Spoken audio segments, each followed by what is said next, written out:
Hey guys, my name's Steph. I'm Botanist Cool, and that you see on the screen right there actually is AJ's art currently going on right now. Check them out at Sandleford Night on Twitter, and of course on Twitch as well.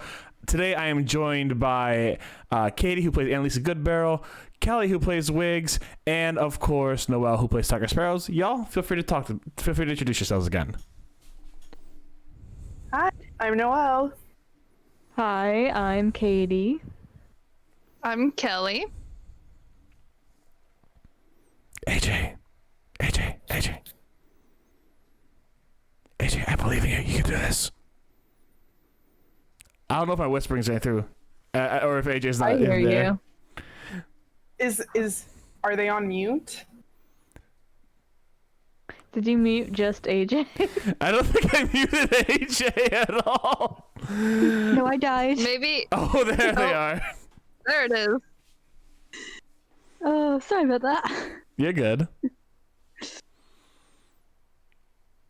You want to introduce yourself? Hello.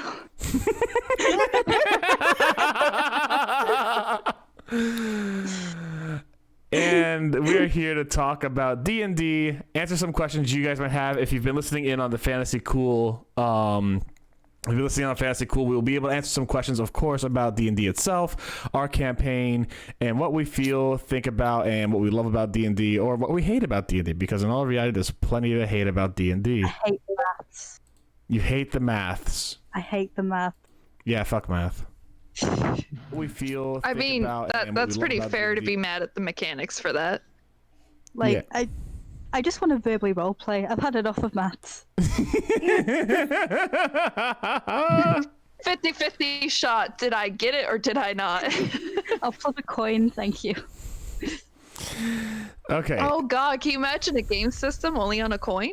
I will make it happen. I will make it happen. They have I'll that. create it. Yeah, Oh, I'm pretty They have sure. things that you do just on like, you have like so many coins and you flip it heads or tails or something. Yeah, like I would not be surprised if that mechanic exists somewhere. So actually, we just got a submission for Waffles Wanderous Wandering Emporium from Remus. Remus just sent in a submission. A brightly dressed tree covered in multicolored flames. When bitten, has a taste of cinnamon and rosemary that heals you and blocks one attack completely. Can be used once per every 2 battles. Oh, That's all right. good. Now Remus, I'm So, is it a whole tree, like just a giant tree that someone's got to fit in like a bag of holding or something? or is it a car freshener? Like, is it a car freshener? That's what I'm I wondering. mean, I Or is hope not it like- if we're going to be tasting it. Or is it like a succulent?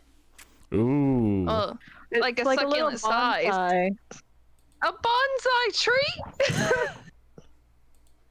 That's adorable. That's adorable. I like that. I like that idea. It's gonna be a bonsai, a highly dressed bonsai tree, with multicolored flames all over. Like, I'm sorry, I'm just imagining, like, you're looking at this tree, right? AJ's going in on the tree. You're going in on this tree, right? There is. Getting very close to biblical with this burning bush. It just has like all these. It's a mini tree, 1/8 the size of an 8-foot pine. So it's a 1-foot pine. Okay, so you got like a 1-foot pine, yeah, and you just kind of look at it. It has like fire on it, and you're just like, huh. I love it. I mean, it would work Druid for fresh, Ordo. Druid fresh. Remus likes that idea. All right, so that will be added in shortly. I'll be putting it to Waffles Wanderous Wandering Emporium. I have not updated that in a hot minute. I'm not gonna lie.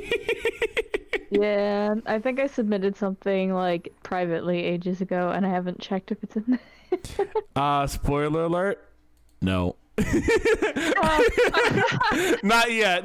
It will Yeah. be soon. And I do have enough for another one, but I'm just gonna wait. You're gonna Like, wait. I'm gonna wait until inspiration strikes me. Gotcha. I have so many points, but I'm not good with ideas. And there goes Remus's points. Remus, thank you very much. You will be going down in infamy or in fame. What's the opposite of infamy? Like famous, I know, but like fammy? There's famous and infamous. Feminosity. I don't know. Still pretty negative.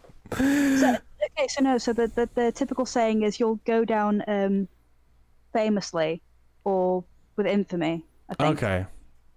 I don't know. I've been watching a lot of Downton Abbey, and I think they're pretty sure they say that. So. Okay. Yeah, infamy kind of means like you're famous but not for good things. Got Yeah. you. All right. Well, if you guys have any questions on the actual campaign that's been happening over the past few months, you're free to ask them. James is saying, "Oh God, Downtown Abbey." I like Hey, James. Hi, James. Hi. And we will be talking about our time playing this game. James is actually another one of my players, and if he wants to answer any questions or say something and put in anything on this chat, James, go ahead, my dude. We're doing fantastic here. Thank you. How are you doing today? But all right, I actually said I would make some questions, and to be fair, I did. I made 3. But 3 whole questions. that is honestly more than I expected to make. Okay. But I am going to ask a question. I think this is a question that Katie wants answered the most. For those of you who don't know, one of the characters I portray as the DM is Waffles. Waffles was an original creation from AJ, and AJ goes, since I can't play, can you put them in the campaign for me as a stand-in? And I go, yeah, sure, no problem. And we make this whole idea of Waffles owns a Wandering Emporium and just sells random shit. So a few games ago, I had Noel's character Tucker actually go towards this like thieves guild hideout, and they meet some shady drow, bring everyone in, and Katie goes, is that Waffles' like cousin Pancake or something? Now And listen. I only did it because you were like struggling for a name. and as such, Katie, the Fantasy Cool crew, and I expanded the Waffles lore. So, tell us, AJ, how is the Doe lore going for you? How's the Doe family going for you? So, okay, I'll be blunt. I have already expanded the Waffles, like, lore outside of Fantasy Cool, because obviously he is, like, my original character. And so, I freaking love it. I genuinely do really enjoy that this has happened. I love the idea of him having, like, a scheming cousin. So, I'm very down for it. I'm very happy with it. That's such a relief. If you were like, I hate it, I would have had to leave Fantasy Cool for it. I would have been like, I've done enough here. No, I was sort when I found out, because I wasn't actually there for the like when it happened.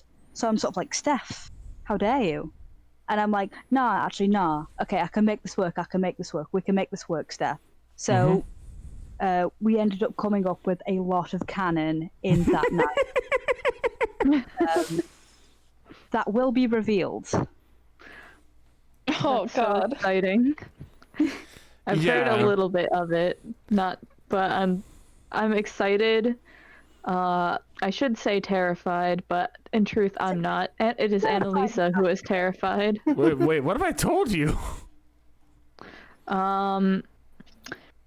There's one other one, is what you've told me. Hashtag. Oh yes, I have hinted at there being another one in the Batter family.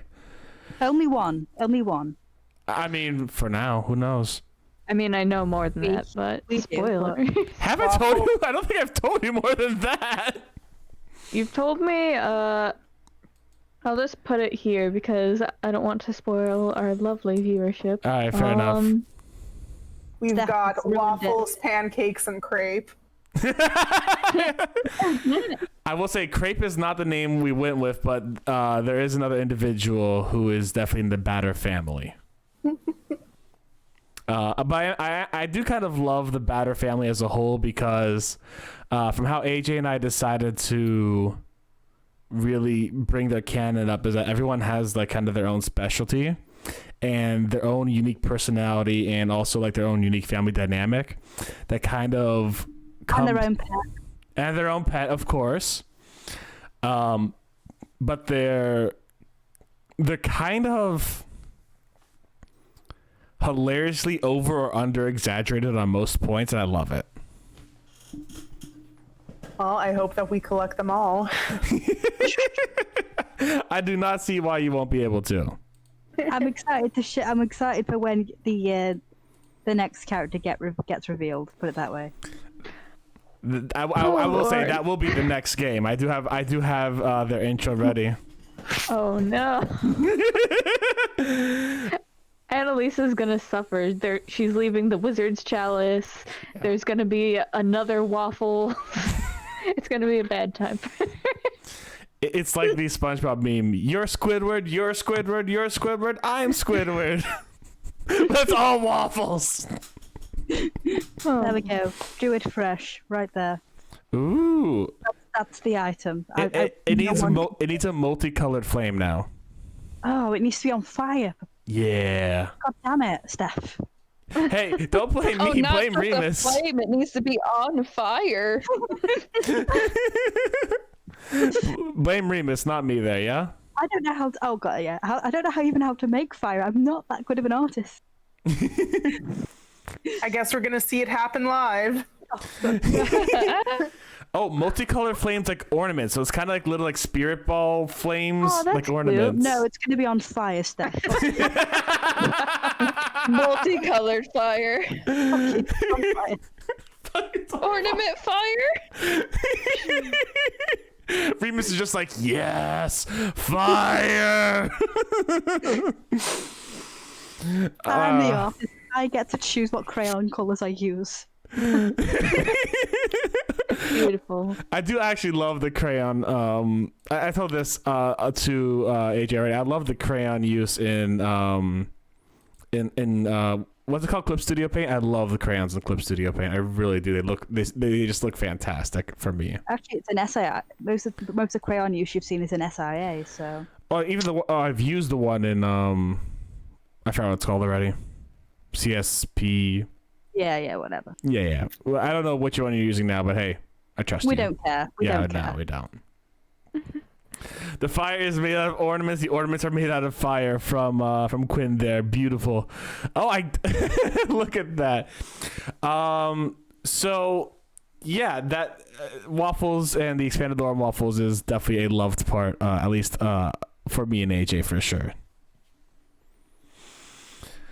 I do have another question. I think this one I want to kind of get to the meat of it really quickly, and I want to ask you guys your opinions on what fascinated you with D&D to start with, and then like kind of what drove you to actually get into it, because D&D is a very broad spectrum game. Obviously, I take it very much so as a sci-fi in a lot of ways, because I feel like it's portrayed to be almost like a sci-fi. As well as like a lot of fantasy can be portrayed as a sci-fi. If you ever seen oh god, what's that one really fancy one with the gate? Stargate. Yeah, I mean they go to like an ancient. Yeah, the one with the big gate into the stars. What is it called? I don't know. Stargate. Jesus Christ. So what got you guys like attracted to D&D, and then what got you really going for it? Should we like each take a turn answering? Like I don't know what, like in order. We all talk at the same time. Everyone at the same time. Give us an order, Steph. All right. Let's start with Kelly. Kelly, what is your opinion? And if you guys do have something you want to add on in, don't be afraid to add on in. Obviously, just I guess what got me started was I always enjoyed role-playing video games. And so I just wanted to try something different, and I enjoyed tabletop games, but I never like played really extensive role-playing tabletop games. So when I got to college, that's actually when I met you. Yay. That's when I was introduced to it, and I just really enjoy it. It's a nice little escape, and it's a little bit different than playing on a video game. Like it's more open, and and I really enjoy that. And sometimes you can end up doing a side quest that means so much more to your character than, defeating the boss. I'd agree. Oh, sorry, go on. Oh, no, go on. A comment from the chat. I'll go in here once in a while as well. I first began to like D&D for the fight roleplay, which is where I started. But Steph's game got me to really love non-fighting roleplay. That's from James. Thank you very much, there, James. But yeah, if anybody else has, if anyone else wants to have a go at it, go. Sure.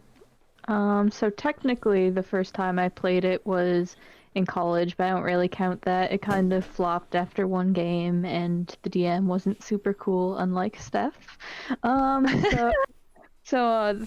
mean, I come at it probably more from a writing perspective as well. I think I enjoy more of the roleplay heavy games, and I'm already part of like role playing group back then too, and like just. I love the role-playing aspect because A, it's less taxing than like writing a whole story by yourself, and also you just create these moments that like between two people, you just go like, yeah, that was cool. Like, doesn't matter if like it was technically written cool or like any of the technicalities, because you shared this cool story building, world building moment with someone. So I kind of use it for that. I'm always interested in like, creating like a cohesive narrative with other people. And also, we were kind of talking about this before. Sometimes it's fun to use it to like just explore like different character types or like different, you get to make some really fun things. And I like to, use the mechanics actually to help me decide what's this character going to be. Like, if I take this class with this thing, like, how's that going to influence their personality? And then just digging into that, and it usually winds up with a cool and fun character, and it's a lot of fun, and So I would say, while it definitely can get boring if like it's been like 5 years with no fights, I do enjoy the roleplay a lot, and just working towards a story, like everyone teaming up, becoming friends, taking down the big bad together. Noel and AJ, of course, you guys are free to go too. Sure. You go ahead, AJ. You sure? No, yeah, you go. So I think for me, I actually ended up first getting into roleplay. So I was into not quite tabletop games, but I was into a lot of card games. The first time I did roleplay was like an open session that my local gaming store was hosting, and I worked there. It's actually where Waffles was first born. His full name was Waffles the Gender Ambiguous Elf, because, as you mentioned, like exploring concepts and stuff like that, like I didn't know I was non-binary, but Waffles did. And so for me, it's just a really fun way for me to, in essence, explore like parts of my personality that like obviously you can't really explore in real life, because it's like you can't necessarily always do the things you'd want to do in roleplay, like in real life, that you can do in roleplay. And so I really enjoy the story aspect of it and exploring my own emotions through my character. Yeah, I super agree with that, AJ. Yeah, I think that at least in this group, we're definitely really like roleplay heavy. The roleplay aspect of D&D is also what got me interested in it, because my interest with D&D started with like watching online D&D shows like The Adventure Zone or Critical Role and stuff like that. And I think that was the first time that I kind of saw that, oh, this is a game that can really be used as a storytelling medium. So that really got me interested in it. And I also really, really love the world building aspect of it. When I first started playing D&D, I was actually a DM. doing it for like some of my friends who've also never played before and I've never played before. So we just kind of had to like fumble through that, and we made so many mistakes, but it was a lot of fun. I was going to say that's probably one of the best ways to go about it. I think for a lot of people, D&D can be like, for me, before I had that introductory session, it was such a brick wall to get into, because obviously, like, how do you go about finding people to play with? How do you do X, Y, Z? And so I think that kind of setup is like perfect, realistically, to start. Yeah. And then after that, I became a player with another group, and I had no idea how to use like any of the characters, because obviously I was a DM before that. And I remember in the first game I was a cleric and like used fire hands or whatever that spell was, and I didn't realize that it had like a area effect. So I ended up burning my whole party and like Oh no! roasting them on level 1 because I didn't know what area effects were. So that was a good time. Oh god. That's beautiful. I love it. It's a beautiful story. Yeah, and I think that's important for like anyone getting into D&D, like whether you're DMing or playing or what have you, you're going to make wrong calls. Like, it's gonna happen. And then so I think it's less important that you like, I mean, I probably rules lawyer a little bit with the stuff that I know just to make sure I have the right understanding, because like that's part of the reason I like to play different classes, is because each time I play a class, they have like some different mechanic that teaches me a bit more about, okay, that's how this rule is supposed to work, that's how this is supposed to play. But like if you're just starting out, like I think it's more important to be consistent with what you decide is a rule rather than accurate to the book. Yes. And I think oh, go ahead. Oh, thank you. I think too, when it comes to playing, is finding the right group too, because I mean, besides Steph, I have played with other groups, and some groups you just don't vibe with. It's nothing against the people, it's just that you maybe don't feel as comfortable role playing or doing certain things. So it's also important to find a group that you could be comfortable to role play and to play out these things. Yeah, and I definitely think that, you know, if you do make a mistake, or like let's say in my example, like I ended up like burning my whole party, just go with it, just embrace it, make it like part of that scene, or make it like part of your character, or just like even meta wise, we had like a horse that rolled a natural 20 to escape the flames, and that became like a running joke for that, like for that campaign, this unkillable horse that somehow like missed the brink of death all the time. So like if something like that happens where you like screw up or whatever, you don't need to like feel bad or get defensive about it. Just have fun.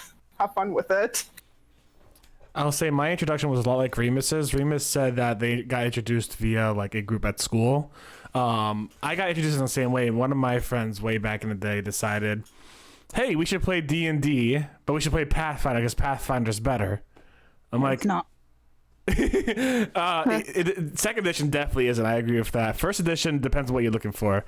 But Pathfinder, we played Pathfinder for a long time, and he did about 5 games before he said, I don't want to DM anymore, I'm done. And I'm like, oh, but I want to play. And that is the story of how I became the forever DM. It's been about 12 years, and I've been basically DMing the same world, but slightly different iterations of the same world for like 12 years. And it's always a lot of fun because, like Kelly said, you DM. I've DM'd a lot of groups, especially in college. I think in my groups, Kelly was at least in 90% of my groups in college. I will say that much. But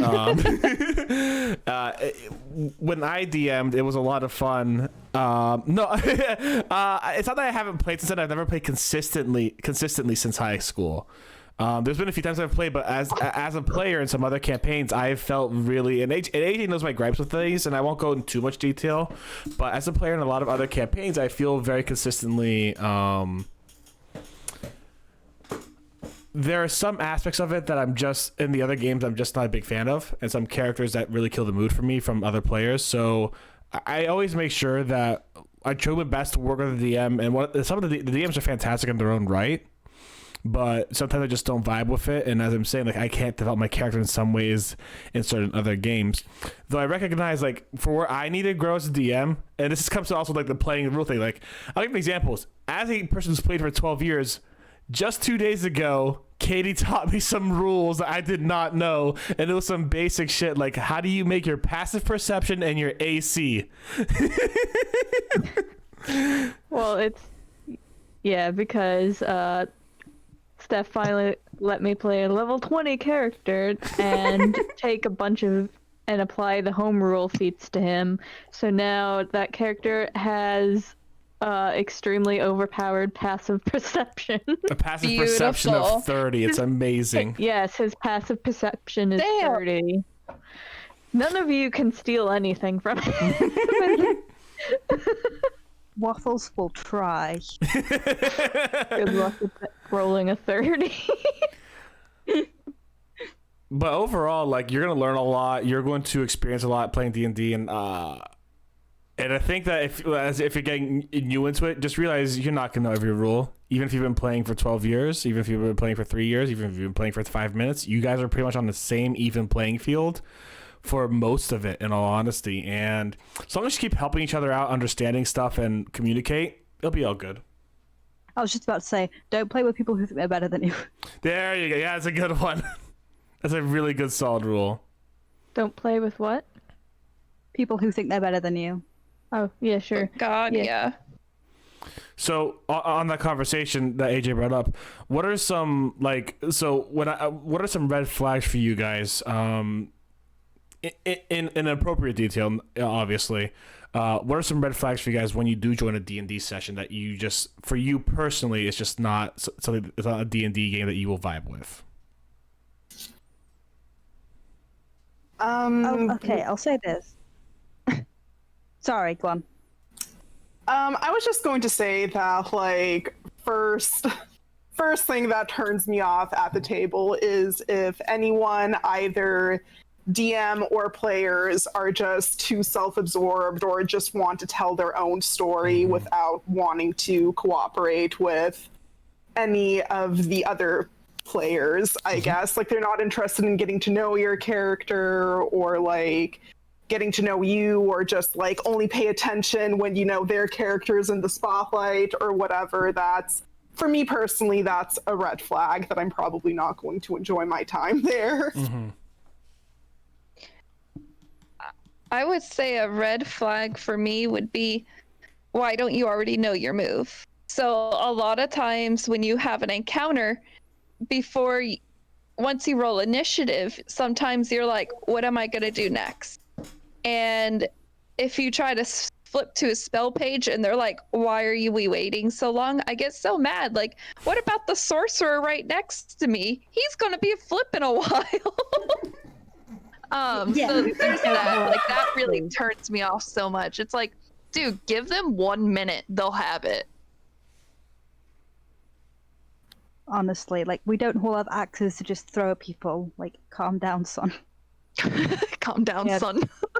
I'll say this too, like, sometimes your action changes based on what other people are doing. So if you're paying attention, you might need a minute to change your actions because you want to help someone out based on what they're doing instead of just doing your own thing. Yeah, 100%. Yeah. If I agree with that. I know that we were playing a game recently, and Katie's action just immediately was to defend the rest of the group from a horde of wild Karens. Oh God. And like it could have been completely different depending on how the Karen encounter actually went. First, Katie could have done a multitude of things, but because of that specific encounter and because of how the character Millie was acting, who was also portrayed by Noelle,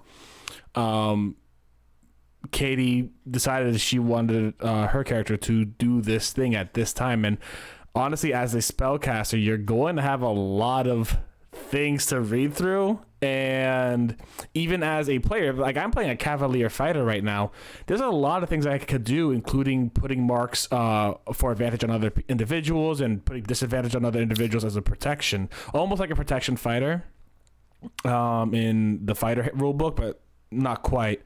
And of course I've got my wyvern with me because I'm just a stereotypical badass, like nature orphaned, like Rinka kind of person. I love it.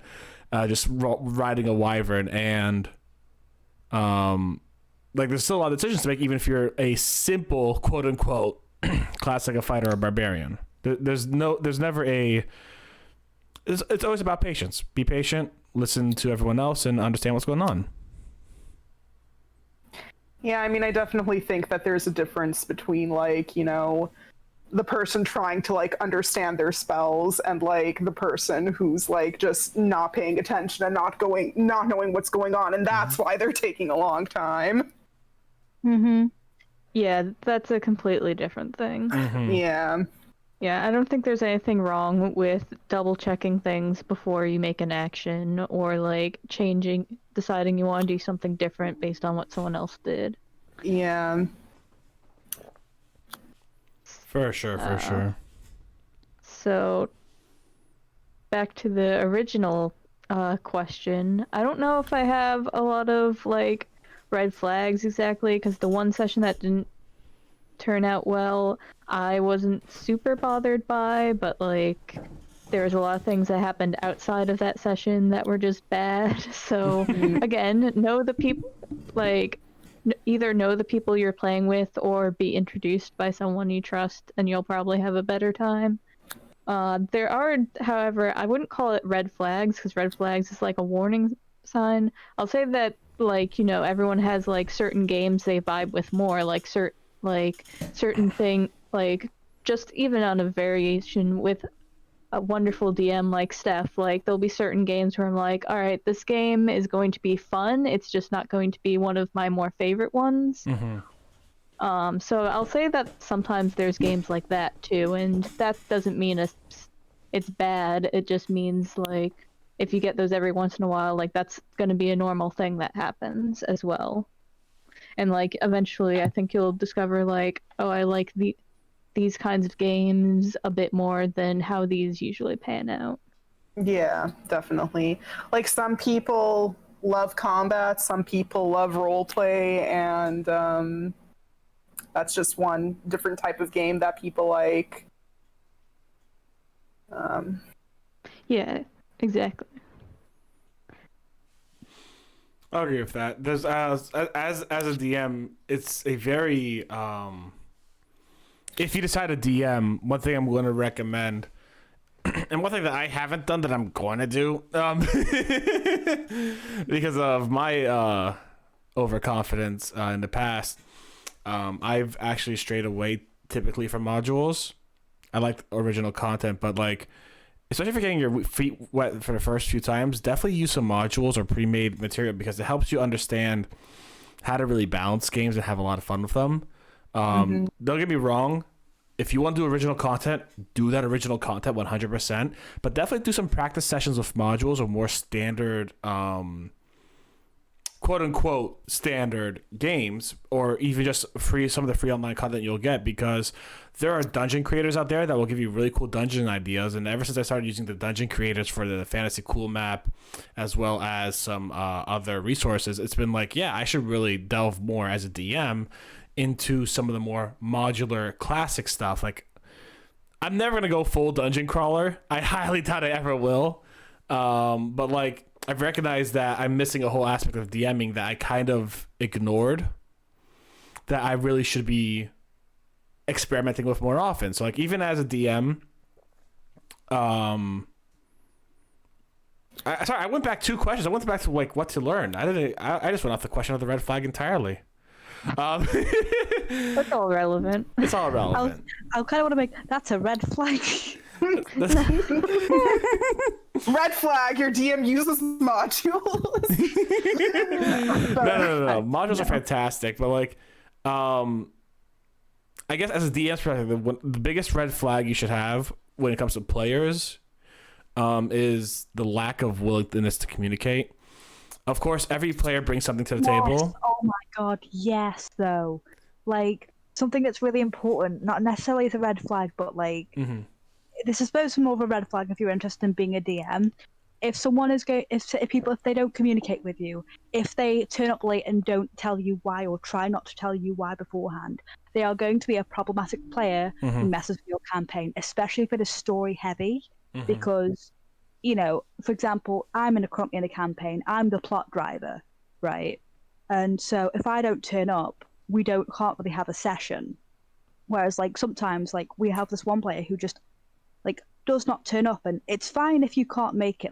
That's people aren't unreasonable, but like you have to tell people why, and players are going to be a nightmare if they're not going to tell you why. So put your foot down with that. And even more, even less meta than that, when you talk about just role playing in general, communication is so important. And let's talk about the concept of character death and player death, or even infighting inside a campaign. There have been some campaigns where I've had to pull people aside. I'm like, all right, we're taking a 5-minute break. Your characters and you guys are actually getting like really antsy at each other. That's fine. I'm not gonna say your characters can't fight, but I need you guys to really think about it, communicate, and then determine if this is something you actually want to go through. Because obviously characters and your personality, a character is a part of you in many ways. Like, once you make a character, they're living inside you, and you will think as that character if you get really into the role play, right? Rent free as well. That's the most disgusting part about it. Oh god damn it! I have so many OCs that could just be paying me rent. Damn it! I would make so much money you don't even know. Right? I could pay my actual rent with that. But the thing is, at that point, you have a player who is unwilling to cooperate, communicate with other players, and you as the DM will need to find a way to either facilitate proper communication or to basically be able to say, listen, if you don't communicate, you cannot play. It's a foot you have to put down, unfortunately. I haven't had this issue with Kelly or Noelle or Katie or anyone, and any minor issues that happen, I'm just like, all right, take a step back, what's going on kind of deal, you know? And that's still very rare because these are players who communicate very well with one another in game and out of game. Usually the day before, it's like, yeah, I can't make it to tomorrow's game. All right, no problem. We'll do a one-off or something. Or we actually missed the Dracula one-off that time, which was a little unfortunate, but but still. Yeah. Going off of what Katie was also talking about earlier in types of games, I think communicating, you know, the type of game and managing those expectations is also like really important. Because there's a difference between like, you know, a super grim dark like game versus like your Studio Ghibli fantasy. You know what I mean? So just letting players know what to expect from the world, and just like if you're setting up a game, letting people know, you know, what it's going to be about, or being like, you know, this is more of a lighthearted game. Character deaths are like unlikely to happen, or this is a more grim, more realistic game. Like if you get a critical hit on you, you're going to lose an arm or something like that, you know, just so you can attract the type of players who want that. You know what I mean? I think I accidentally... Oh, shoot. I think I accidentally closed that thing. Remus, thank you very much for coming by. I do hope you enjoy your time here. I think I accidentally... Oh, there we go. Yeah, thank you very much for stopping by, Remus. I did hope you enjoy yourself. But yeah, I gotta agree. The DM is very responsible for communicating that kind of start with. Obviously, I DM very edgy, hardcore, Shadow the Hedgehog kind of games where everything is grim, dark, and everyone's brooding and talking like this all the time. And my players expect that of me, obviously, because they're aware that I am the grim, brooding, hot topic kind of person. But Oh yeah, the guy who's obsessed with plants, very grim. call me out. Theo. But yeah, as a DM, your primary job is communication, and if the player does not communicate back with you, that is certainly an issue. But you also do have to make that step of communication for sure as a DM. Yeah. And, even just, pre-game talking about triggers, things that people don't like or don't want to see in the game, or like things that bother them. That's also like good things to communicate, or even things that they do want to see, being like, hey, I really like, this genre or these types of characters or stuff like that, to make it fun for everyone. Yeah. And I would say also with communication, Steph was mentioning how like there can be like drama like in character that affects people out of character. So I would say it's even good to like communicate that, like you can kind of tell from this stream, but also in our other session, Noelle and I always have characters that seem to get on each other's nerves a lot, so they tend to fight a lot. But like we're both always 100% down for it out of character, and we know that, and we kind of like talk, and we do talk about it out of character. So I think that's important. And if things ever start getting kind of heavy, like don't be afraid to hit the pause button and be like, by the way, is everyone cool with what's happening here? Yeah. Like, especially in our other game, we had a point where three characters were sort of arguing with one character.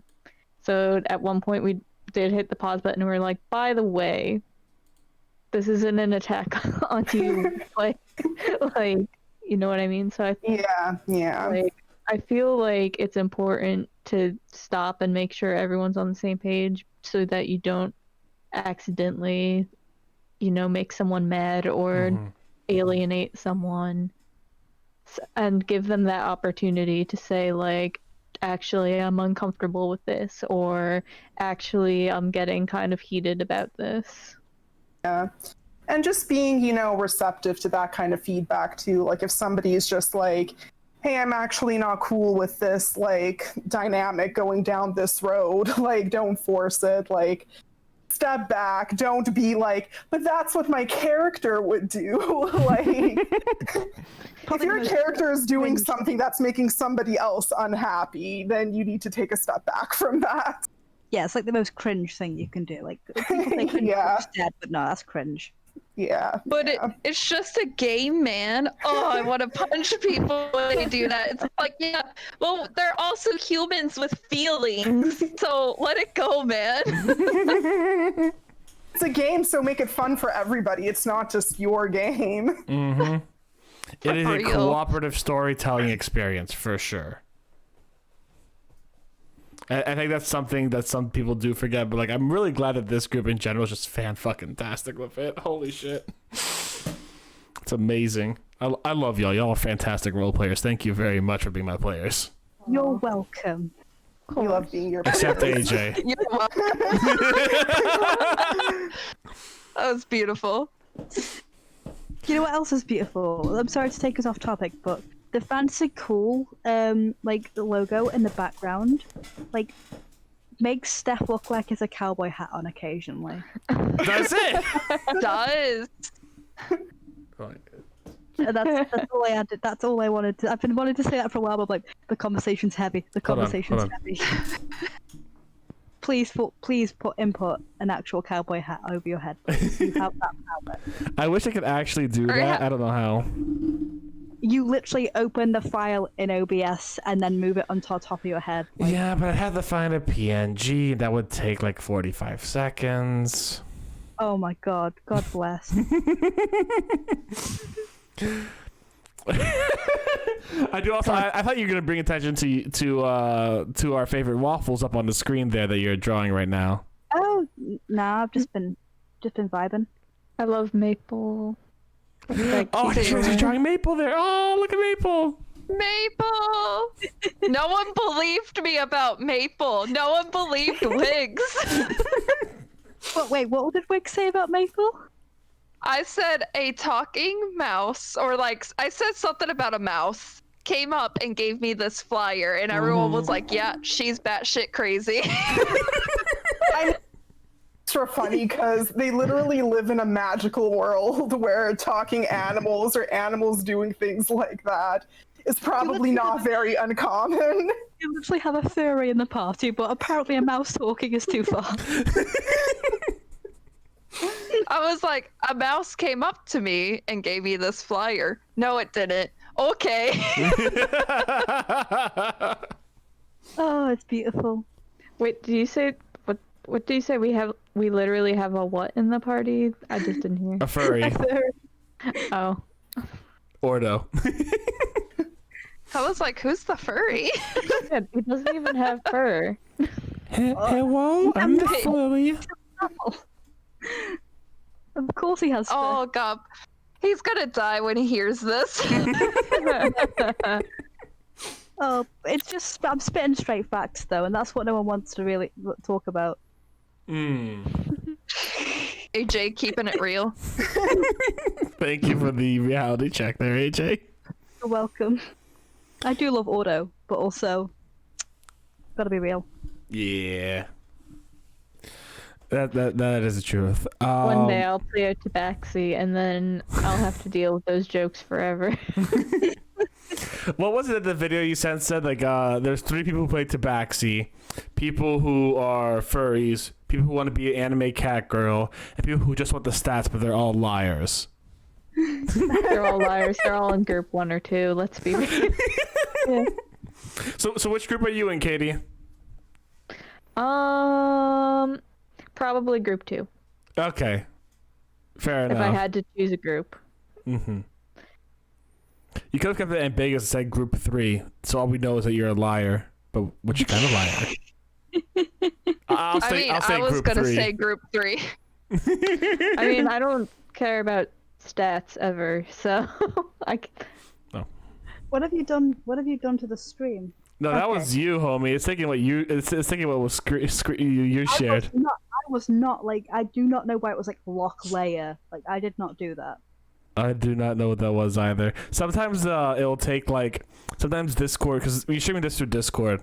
Sometimes Discord streams will just kind of like focus on a certain part of the screen. Once in a while, it just kind of goofs off like that. I mean, that's very valid. I believe you, but I'm still going to blame you on stream. Got a big old target. I love you too. But yeah,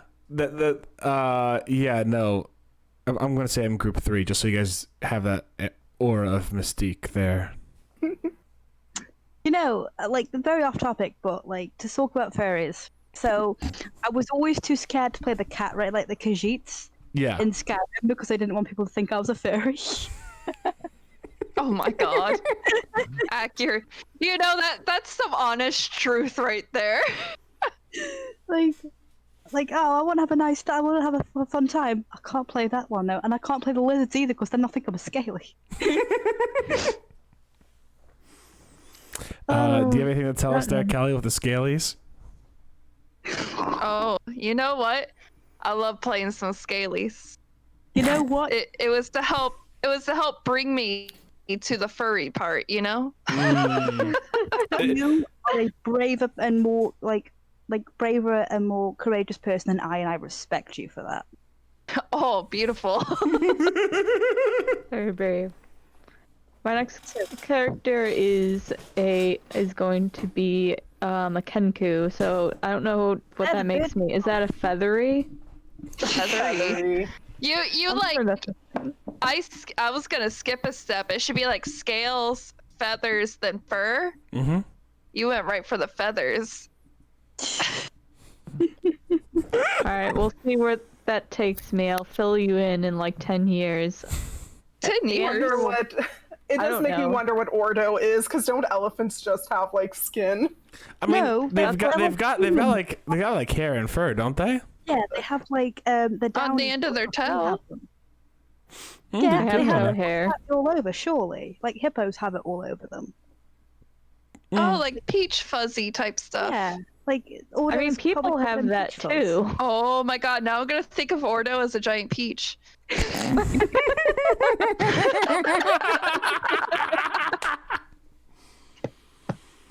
Oh god! Sorry, I've ruined Ordo. That's just like cringe. Hey Dex, welcome to the stream, my dude. If you have any questions, Dex, about, or if anyone actually, and thank you very much for the host as well. If anybody here has any questions about any of the things we've done in the campaign, or if you want to ask any D&D based questions, feel free to ask and we will answer them on stream. We've just been kind of talking about the generalistics of D&D, what got us into it, and some red flags we've seen so far in our history of playing D&D. But if you have any question at all, feel free to ask, and we will do our best to answer it as veteran players, which I've been told not to call anybody a veteran player here. To be a veteran player, you should know offhand how to calculate any basic thing, and I feel like we're not at that point. That's true. I always look up. I'm like, how do I determine initiative? No, just playing. I actually have a question for the group. Ooh, what's your question, Noel? I'm wondering, has anybody in this group ever DM'd? And if you have, what's fun and challenging, like the difference between being a DM and player? What are the fun parts of being a DM and a player, and what are the challenging parts of being a DM and a player? I've never DM'd. DM'd once. I probably shouldn't have. I probably should have played first, but I DM'd once before I really got into reading the rules more. That was my experience also. I was just like, I just want to build a world, and exactly. But you kind of gotta, I mean, I think it went okay. One thing was I didn't have a session 0, so one person's character was based off of, like, they'd get kind of like, they were like, I forget what it was, some kind of like wolf-like character or something, and they're heavily stigmatized against, but I created a place where like everyone was accepting of different races. So that was one thing I was like, well, I can work that. It can be just this one town, and then spreading out, you do that. Like, I never scheduled another game because I'm bad at management, and that's another reason I didn't pan out as a DM. I'm very bad at time management and planning. I'll say it was kind of fun. I listened to some like suggestions on like how to start a campaign. So of course we started in a tavern naturally, where everyone got to know each other. And I'll say that a fun thing I learned is so what happened in the campaign is they kidnapped a goblin to lead them through the dungeon, basically, so that they wouldn't get traps triggered. So I wanted them to if they weren't gonna like trigger my first couple traps, like, then I wanted them to have some kind of challenge. So I just at the last minute, at a whim, threw in like a 10-12 foot long spike pit and a plank of wood on the other end, and let them, and a light distantly down the corridor where a guard may or may not be, and let them have at it. And that actually served quite well. They actually went on it trying to figure out, like, well, I want to grab that. All right, well, don't do anything too loud, someone might hear you. Like, it was dumb, but it worked somehow. I feel like it was slightly better than just having them walk up to the gate and then open the gate without triggering the trap on it. So people say this a lot, but I guess being able to improvise a bit is probably important. You know, like, and you don't have to like say, no, you can't kidnap that goblin, that ruins my plans, or you kidnap the goblin but he's not helpful to you at all. Like, don't do that. Like, when a player like does something, like, that thing that they're doing should be meaningful. Like, they chose that action for a purpose. So like, you can like So like you don't have to make it work exactly the way that they thought it was going to work, but it's important that, like, you know, their actions have consequences, good and bad, and you can play around with that good and bad, but like don't railroad them to the point where it's like, no, you have to do it this one specific way, and if you don't do it this one specific way, then the game's ruined. Like, Right. so that's what I learned is be flexible, be willing to throw in stuff based on what they do for other things. Yeah. And I personally would say, like, don't try and, like, if they do something unexpected, don't try and be like, all right, how do I undo this thing they did? Don't do about that. Think of the way that it could backfire, or a way that it could, like, a way that you could put in something else in. Yeah. Because otherwise it strips the player of their agency, I think. Yeah. One thing I will say is, so it wasn't my campaign at all, and I actually have nothing to do with it. But so I had a friend he's been playing this character for about 6 years, and the DM decided to put a very time-sensitive thing in the world where it's like the universe will implode if you do not do this time-sensitive thing. Mm-hmm. And guess what? The universe imploded. So, like, manage your stakes. Like, do not make your stakes so high that it can completely destroy the campaign if they fuck up, basically. Mm-hmm. Allow them enough agency to get themselves out of a situation if they get themselves into a situation. Mm-hmm. Not to mention, when you're DMing, if you have a cool idea of like a big bad evil guy, and your party wants to do something else, there's always a way to bullshit why that big bad evil guy takes another 2 years to get into power for the next campaign. Or there's always something like, I'll give you an example.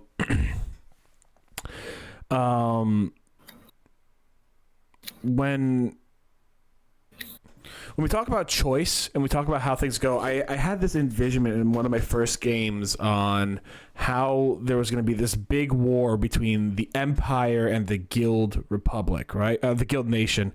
Hey, Guzma. And there's going to be this big war. The players are going to have to get into it, right? And during that first game, this was back when I was in high school, the players were just like, we just want to fuck around with the Team Rocket knockoff. Like, we want to screw them over and make our own guild so badass it's gonna last generations. And you know what? It lasted 500 years to the point where it's like Kelly plays a character who's descendant of the leader of that guild. And they made an entire part of my world. Then, you know, I said, fuck it. The Empire and the Guild Nation War, if I want to put that in, that could be in the future. No big deal. Or, as an example, Katie wanted to play as like a part. If I remember correctly, the original concept of the Fane was like to be like a person of the demonic realm or something. If I remember correctly, it's been a while since we talked about the creation of Fane. But yeah, it was. I had the idea for like a fraction of a soul, like a character that is a fraction of a soul, and playing around with identity for their core concept. And at that point, I decided to say, hey, I have a great idea for something that I haven't been able to put in my campaign for a while. Do you want to try it out? And Katie, so many names that start with a K. And Katie goes, it's okay. Katie goes, yeah, sure. And so with Katie's approval, we made a character she made a character that really shined in a lot of facets that affected multiple games, and at the same time really was able to, and still is able to, like, grow and react in his own way. Yeah. And not only that, but something that I've learned as a DM, I'm actually DMing with a module right now. One of the first full campaigns that I've been trying to keep running for like several weeks, blah, blah, blah. sometimes it's just okay to be like, you guys did something really unexpected. I need like 5 minutes to think about this. Yes! Like no one is going to judge you as the DM if you like need to think about something or you're not like the perfect role player or like whatever. You can be honest with your players and just be like, give me a second. This isn't in the module. I need to think about, the repercussions of this or whatever. How many times, aside from me saying, give me a second, I need to figure out a fucking name, how many times have I told you guys, give me a second, I need to find out what's going to happen next? Like a million. So you don't need to put so much pressure on yourself. Like, if you mess up, everything is going to be ruined. Like, if you're not great at improv or you're not great at role play or, whatever, doing it will make you better. And if you have the right group with you, they're not going to care or judge you if you're not perfect as you're growing as a player or a DM. So to bounce the question back off you, Noelle, what are some of the biggest differences as a player and a DM that you've experienced? Weirdly, I feel like I thought being a DM would be less fun, but it's really not. Like, obviously the biggest difference is as a player, you're discovering the world or you're like going through a dungeon or talking to these characters and trying to, find out things about them or whatever, fighting monsters. But as a DM, you have the whole picture and that's a lot of fun. Being able to interact with a world or with the game in a different way, with like going from you're just, one person with like a limited scope of what's going on to being the person who knows everything and like needs to pick and choose what you provide to the players. And it's really great. It's really fun, and it's really fun to see how the players, like when you're a player, you obviously don't think about, you're waiting to see what the consequences of your actions are. But when you're the DM, you're just like, okay, I need to think about how this is going to affect the world and getting to like pick, the 5 different branches that this could possibly go down and just like seeing them, change that. It's a lot of fun. Ain't that the truth? Ain't that the truth? So a little more on top. Oh, sorry. Did you have something to say? I'm going to say that one of the biggest challenges as a DM is definitely for me the pacing, because I find at least with my group, sometimes we get into ruts where like people are just talking in circles and don't know like what to do next, or they're like arguing with each other or whatever, and just being like, how do I gently nudge them to like move forward rather than just like stay here in like not really progressing anything. So I think that's the biggest like challenge for me as a DM, is to keep that pacing to where nobody ever gets stuck, or like the group isn't just talking about nothing for 30 minutes and not getting closer to anything. Okay, but I will say though, as a player I once started basically a pissing contest over who could swim the best, and the DM had to sit there and spend half an hour making us do stat rolls, making us figure out who literally swam the best. Oh, I'm not talking about role play like moments. No, I love staying on role play moments. But sometimes the party will literally just sit there and argue, because I'm like, well, no, my character should swim faster because blah, X, Y, Z. And this character says, well, my character should swim faster because he's faster, he's stronger, blah, blah, blah. And so, but to an extent, like, sometimes, though, that just happens, and it's not necessarily the DM's fault. Like, yeah. Sometimes you have to go, guys, lads, just stop. It's not your fault at all. Like, it happens to every DM. Yeah. But, just finding out when's the moment of like, okay, they're obviously having fun, like doing this thing. So like you let them do it, or when's the point where as the DM, you kind of have to nudge them a little bit, like finding that sweet spot of, yeah. I also want to say one more thing, because I've been judging myself pretty harshly as a DM all the time, because being a DM is all about self-reflection. When you as a DM look at things like the Adventure Zone and what have you, don't judge yourself based off of that, because that's professionally edited with people who act and people who being a DM is all about self-reflection. I agree with that 100%. The people who act, people who do voiceovers, people who know like how to do improv, who've done classes on improv, these are people who are professionals in the field and acting and what have you. So judging yourself based on the McElroy brothers or Matt Mercer or Pat Purser, I don't know any other ones if I'm being perfectly honest. Oh no, Brendan Lee Mulligan. Lee Mulligan, there we go. Judging yourself based off those individuals and those groups is not something that's fair to you or your players.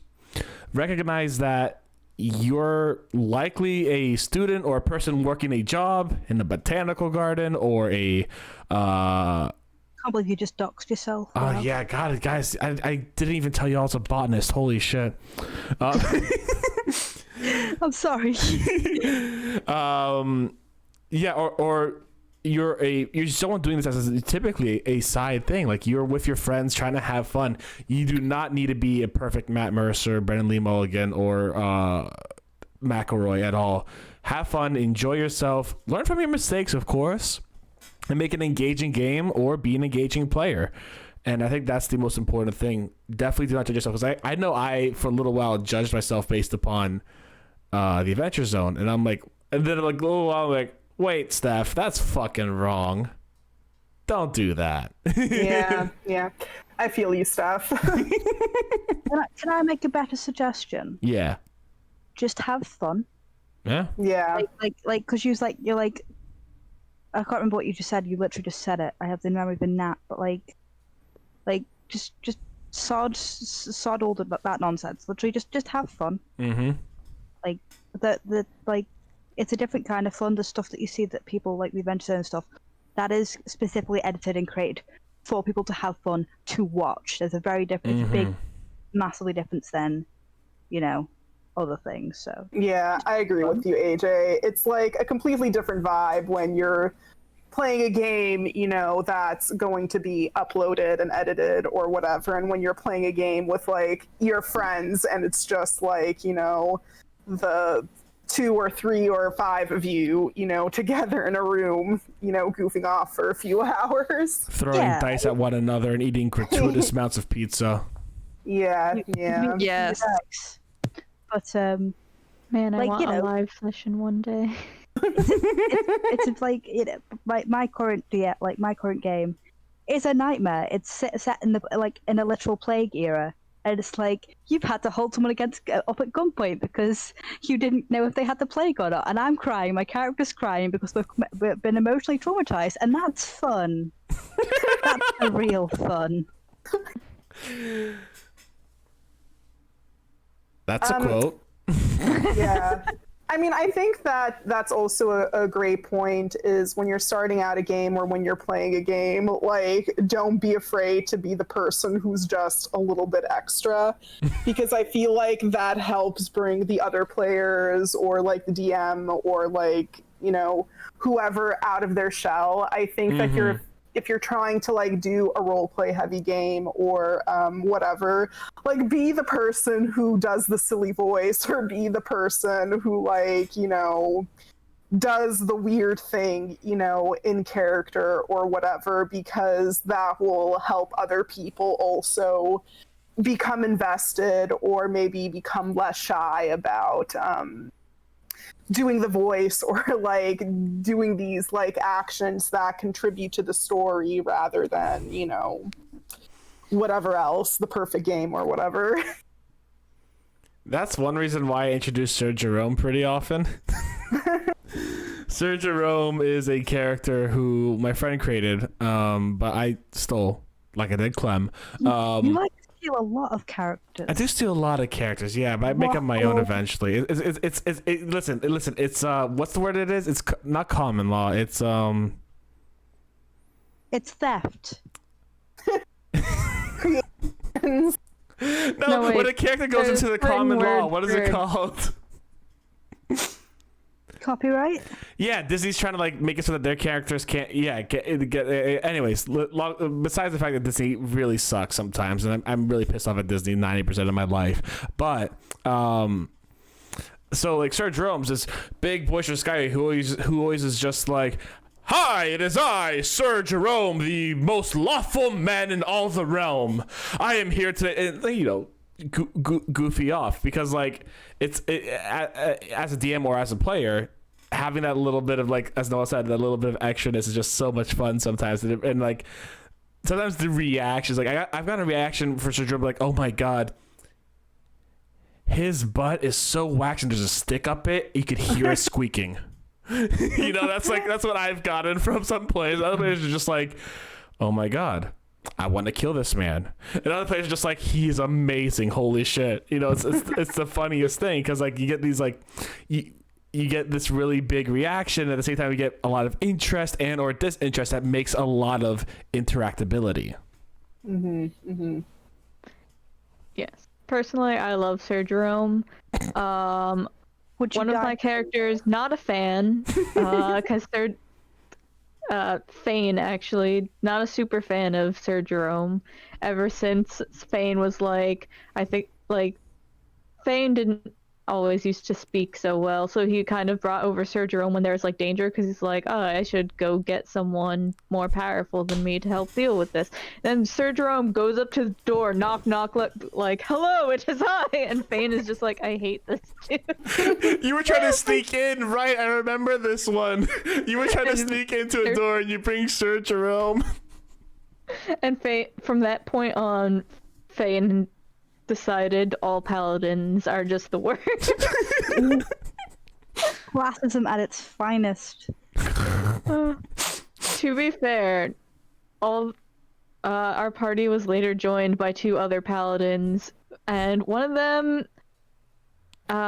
he has to be thankful for by default because she is me and also ties into his lore, but you think Sir Jerome is a stickler for the rules, wait till you meet her.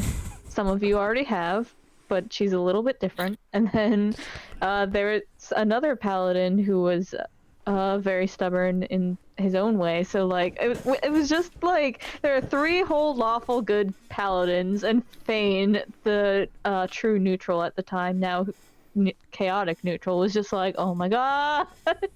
Like internally, of course. But it was just like he couldn't stand it. It was too much. So here's like, a question. Because every time he'd try and have a paladin do something, they do it in a lawful good way or whatever, and he would just be like, "Can you not?" So here's a question. Imagine being a good person. I think it was the lawful more than anything that got him.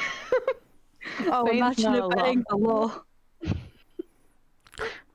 I will say this. I know one of Kelly's characters, the connoisseur Para, she's gone from chaotic to lawful. So I'm going to ask a question that I want Kelly to actually answer on her perspective on this. Alignments, which I think are inferior to the Chad traits chart. As said, or is he a virgin? Say again? Is he a Chad or is he a virgin? Real questions. The alignment chart is the virgin. The Chad is by far the traits chart. But alignments can be very different. So as we said, there's 3 lawful good paladins, and all of them had very different viewpoints of what lawful good meant. And then there's characters like Kelly's who went from chaotic good to lawful good over the span of a 16 to 18 level campaign. So my question to you guys is, what is your opinion on alignments? And Kelly, can you give us your experience on going from a chaotic to a lawful and how that felt for your character and for you?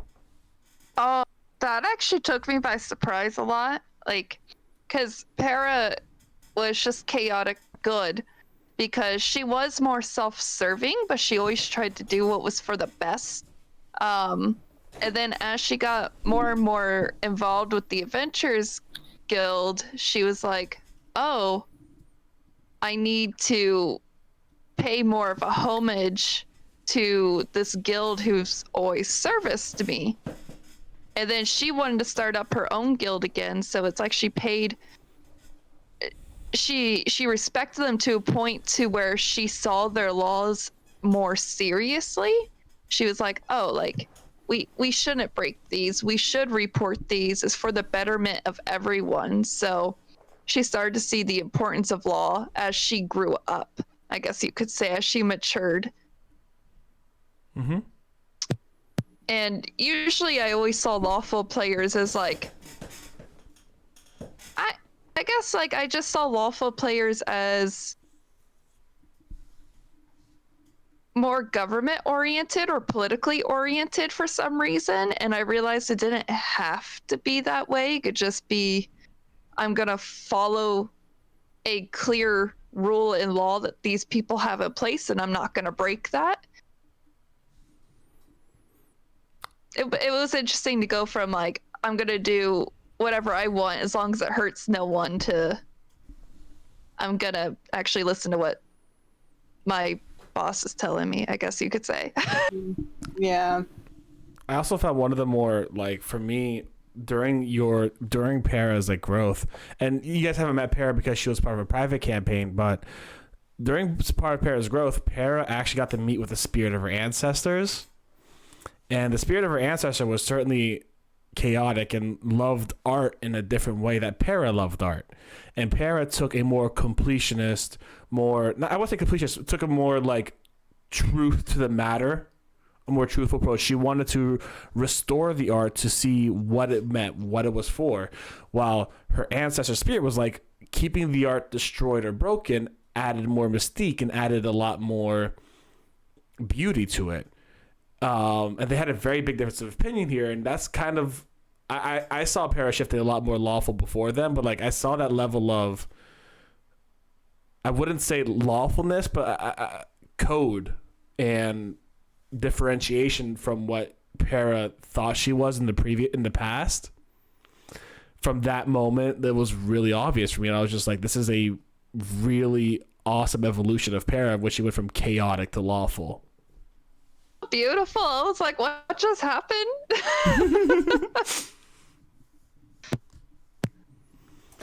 That's really good though, and I think having characters develop in unexpected ways is always good.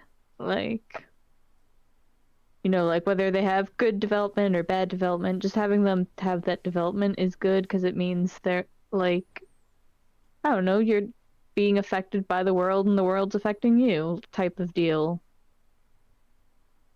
I definitely think that, you know, if you're doing a role-playing heavy campaign and you're doing a character, I think that a good mindset to go into it is not being afraid to let your character change, and let the events or the things, you know, that they witness affect them.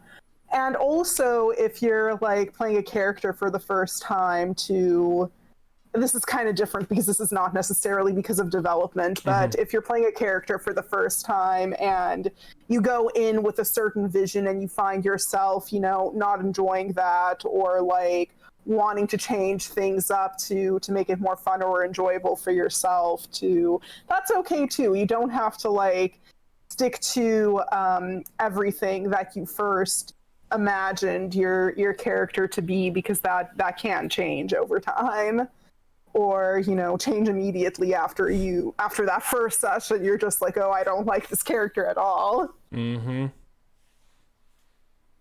don't be afraid of change. Yeah, don't be afraid of change, but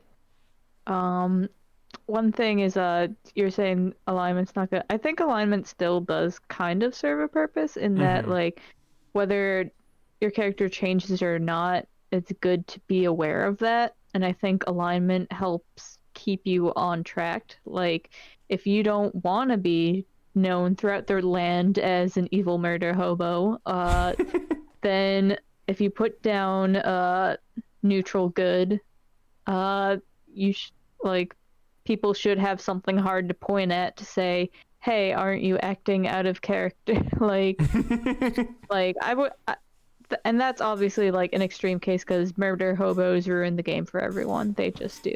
But yeah, unless you're with a party of murder hobos.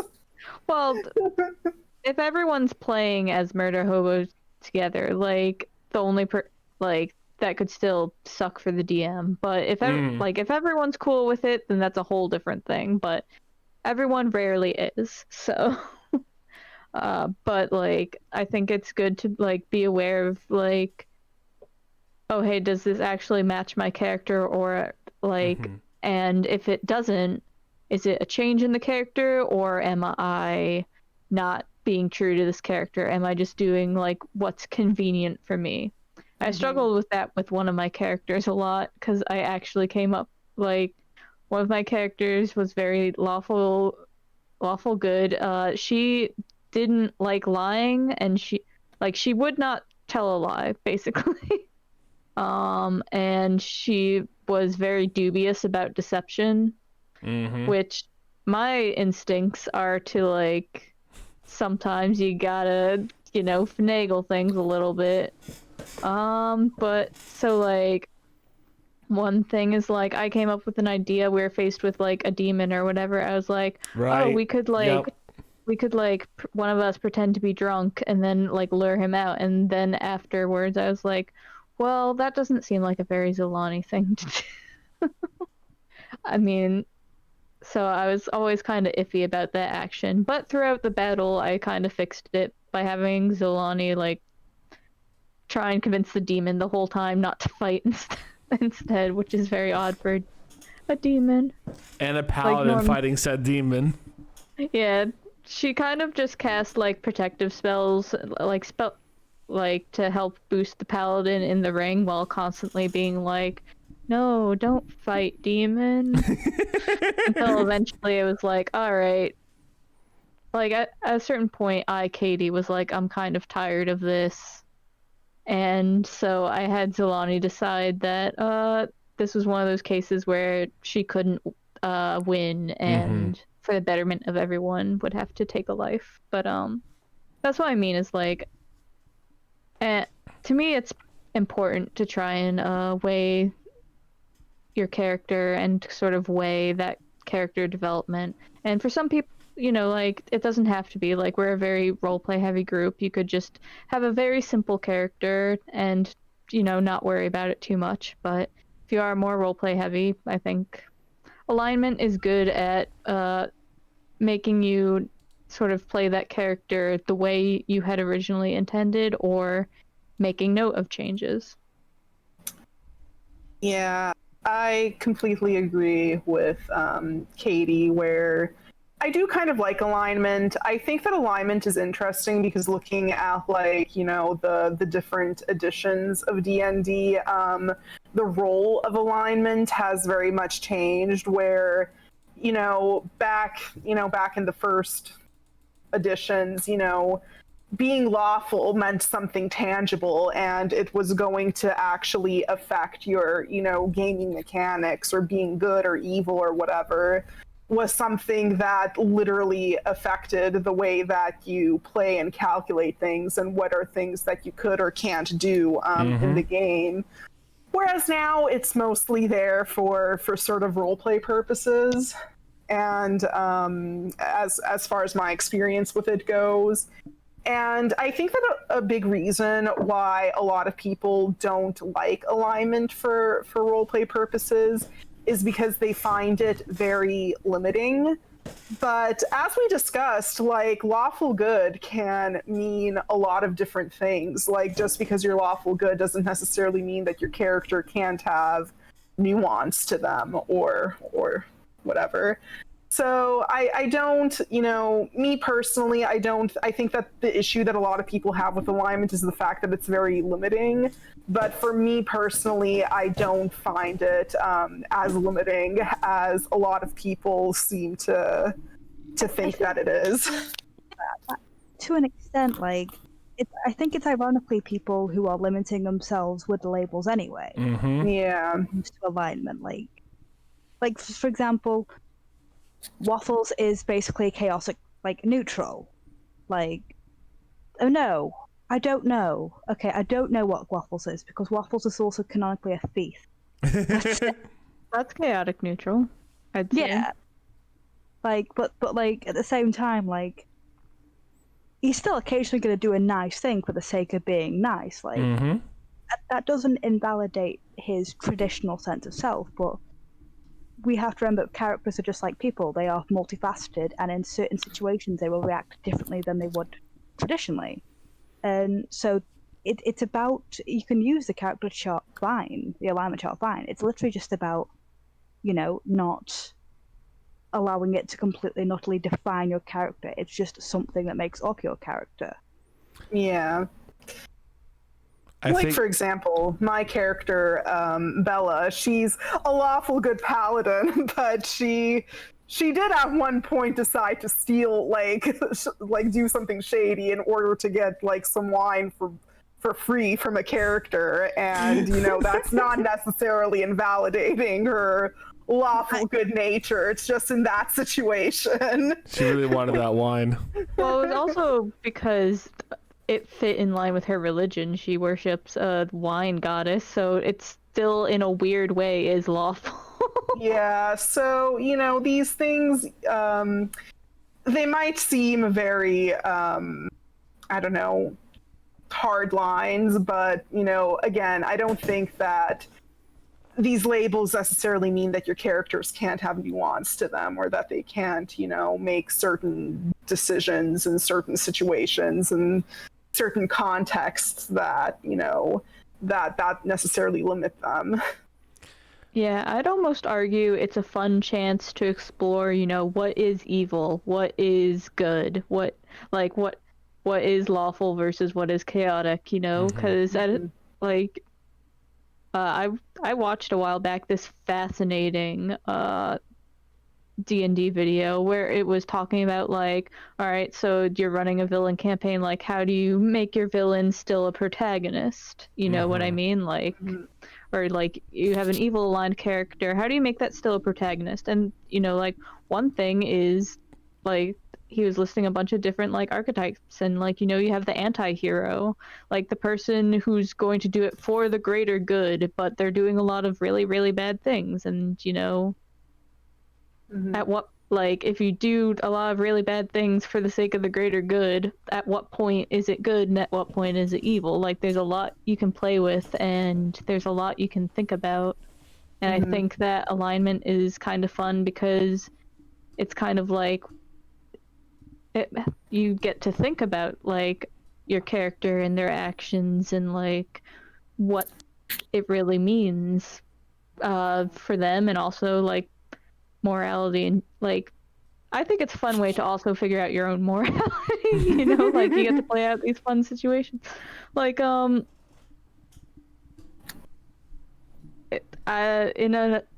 in another campaign, I had a character basically strike down a helpless person, and Steph almost didn't give me an evil point because her motivations for it were, like, like, everyone in the party, like, no one thought that she out of character, that she went overboard because of her motivations.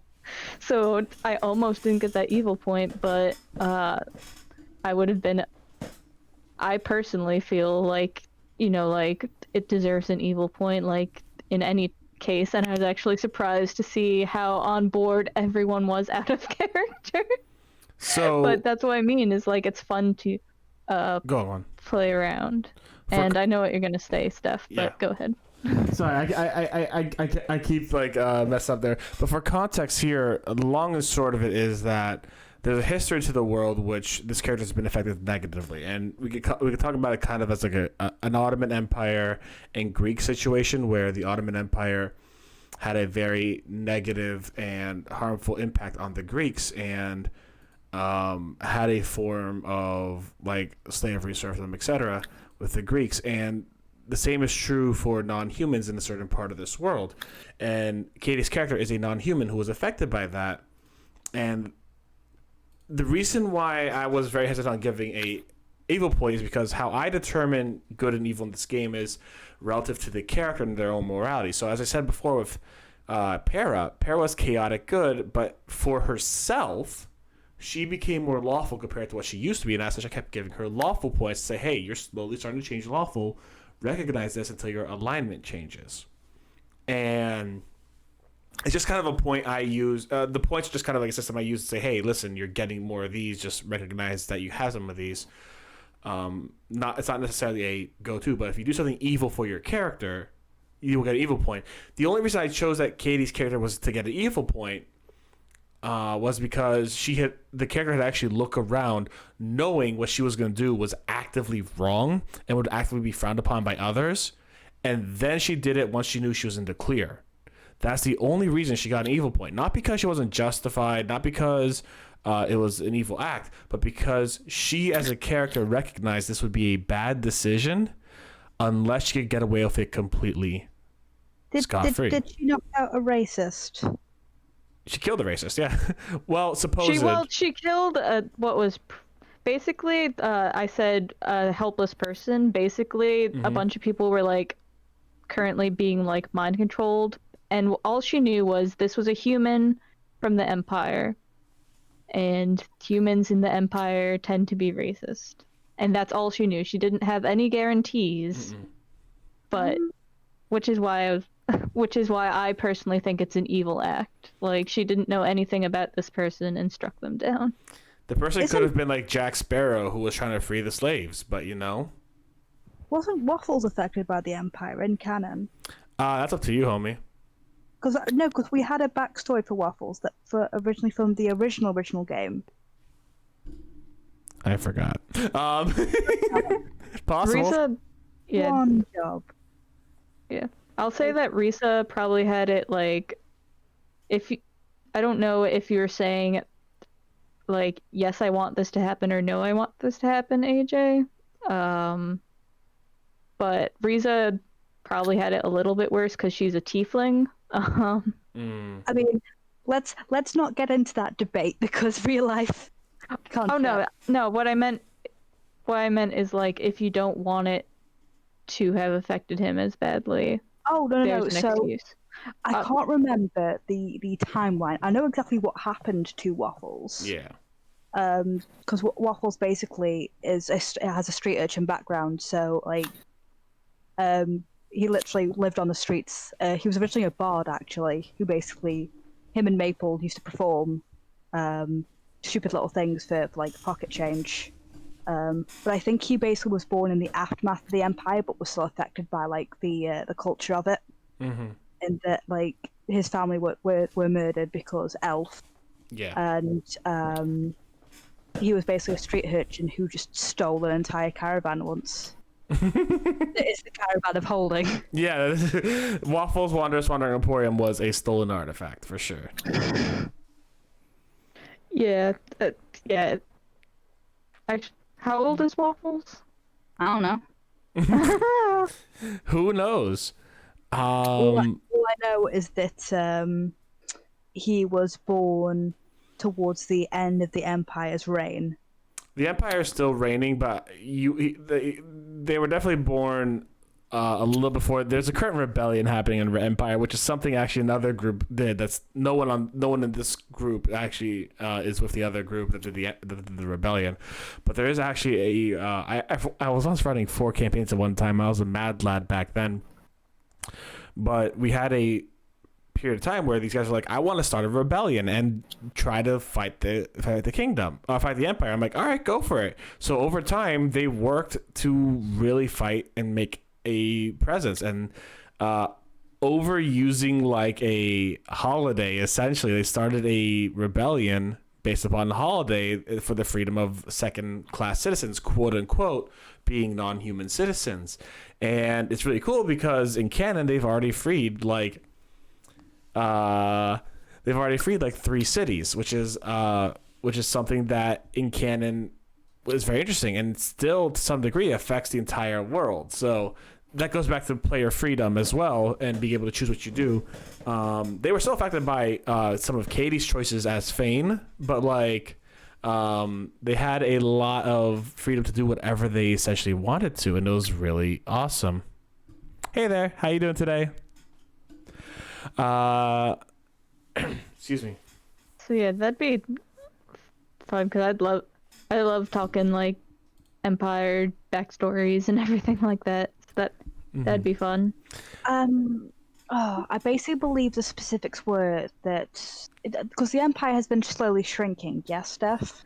Very slowly. Only in the past about year and a half, 2 years. I will say this real quick though. If anyone does have any questions for the campaign or for D&D in general, feel free to leave them in the chat. We'll get to them next. All right. Wait, was the campaign Waffles was originally meant to start in? Was that in the future of this camp? Like no. The campaign that you're probably thinking about the Clementing.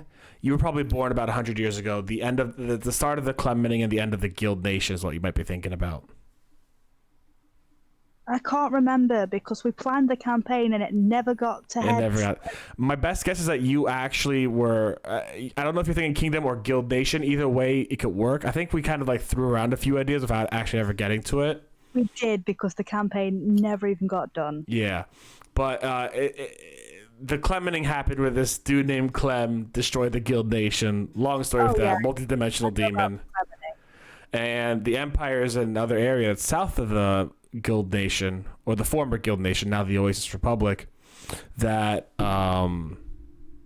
ended up being this whole big debacle on its own, and there's a rebellion that started there because of player choice and freedom.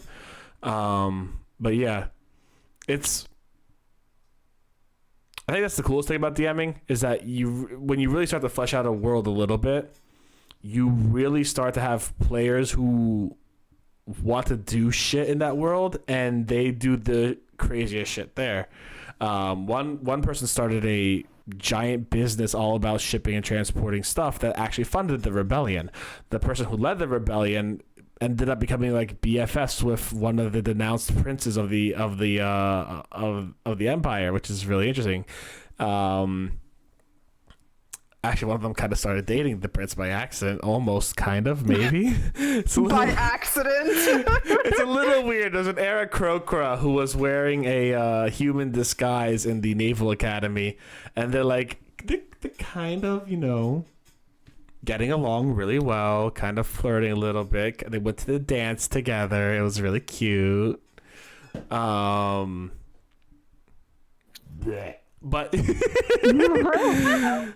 but it was a lot of fun. So they made this idea of like utilizing the prince's like loyal guard, and as well as I won't lie, I based the prince a little bit off Zuko and his uncle off Iroh, obviously. Oh, of course you did.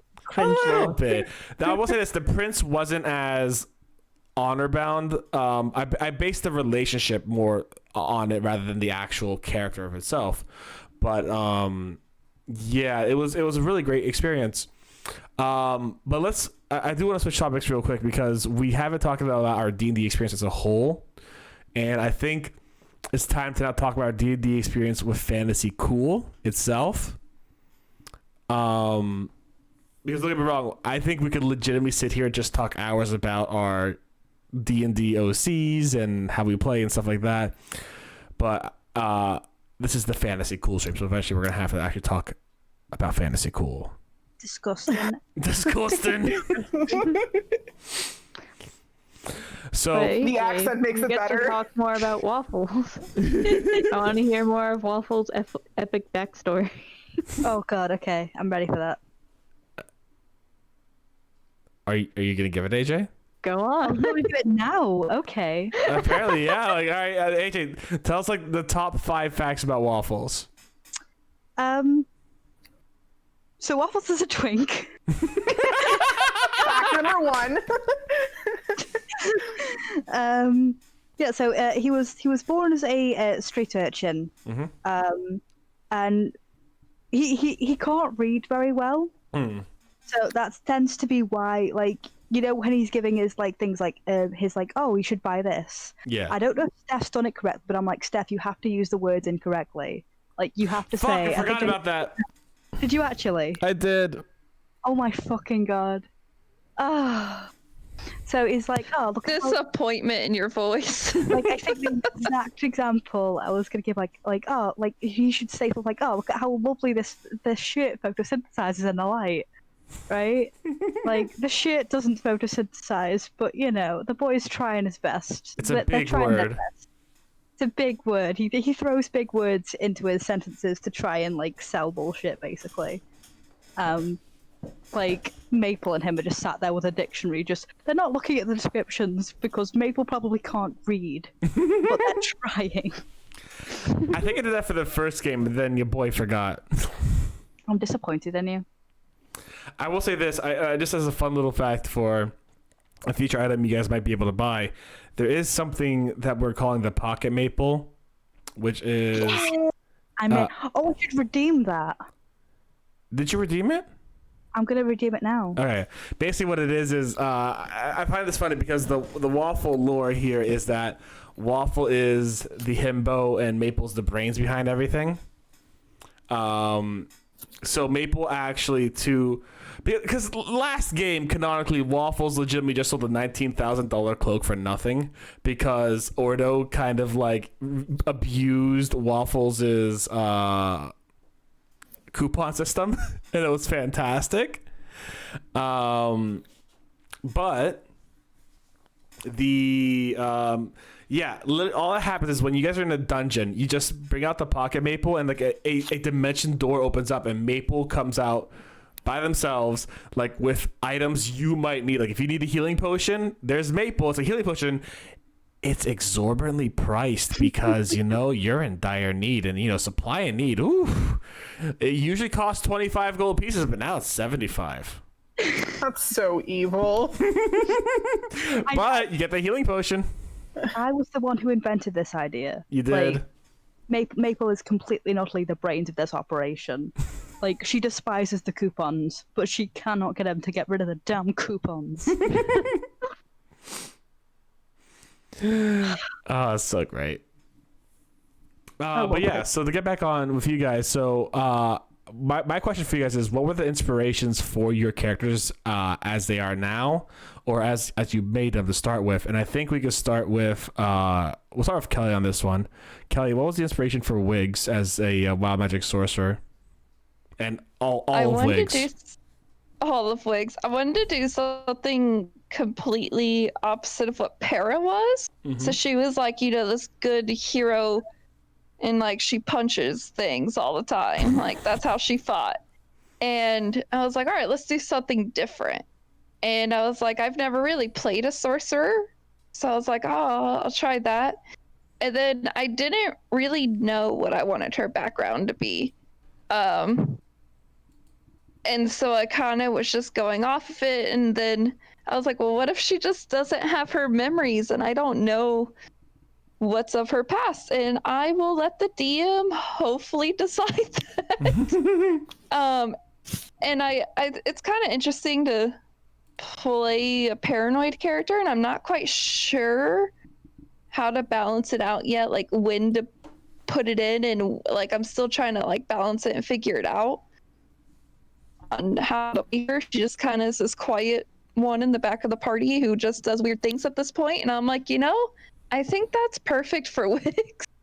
But I wanted to do something completely opposite. Like she's not necessarily like a hero, like she's just kind of affected by the world that she lives in, and now here's her story. I will say I have plotted out some of Wiggs's past, so be paranoid. Juicy. I love Wiggs. I love how like paranoid you make her. She's so funny. I love her. And I really liked the moment between Tucker and Wiggs where she was explaining that she has to like constantly be looking over her shoulder. I like... did too. Also, Annalisa's fond of wigs ever since wigs made her look good in front of the professor. Oh yeah, and I feel like she would be more protective of younger adventurers just because all she knows is something happened. She doesn't know if it's good nor bad. She just doesn't have memories, and I think overall she doesn't want someone to suffer like she does. Mm-hmm. Like, she knows being paranoid isn't cool, but she also believes in her paranoia, so she doesn't want to give it to anyone else. Mm-hmm.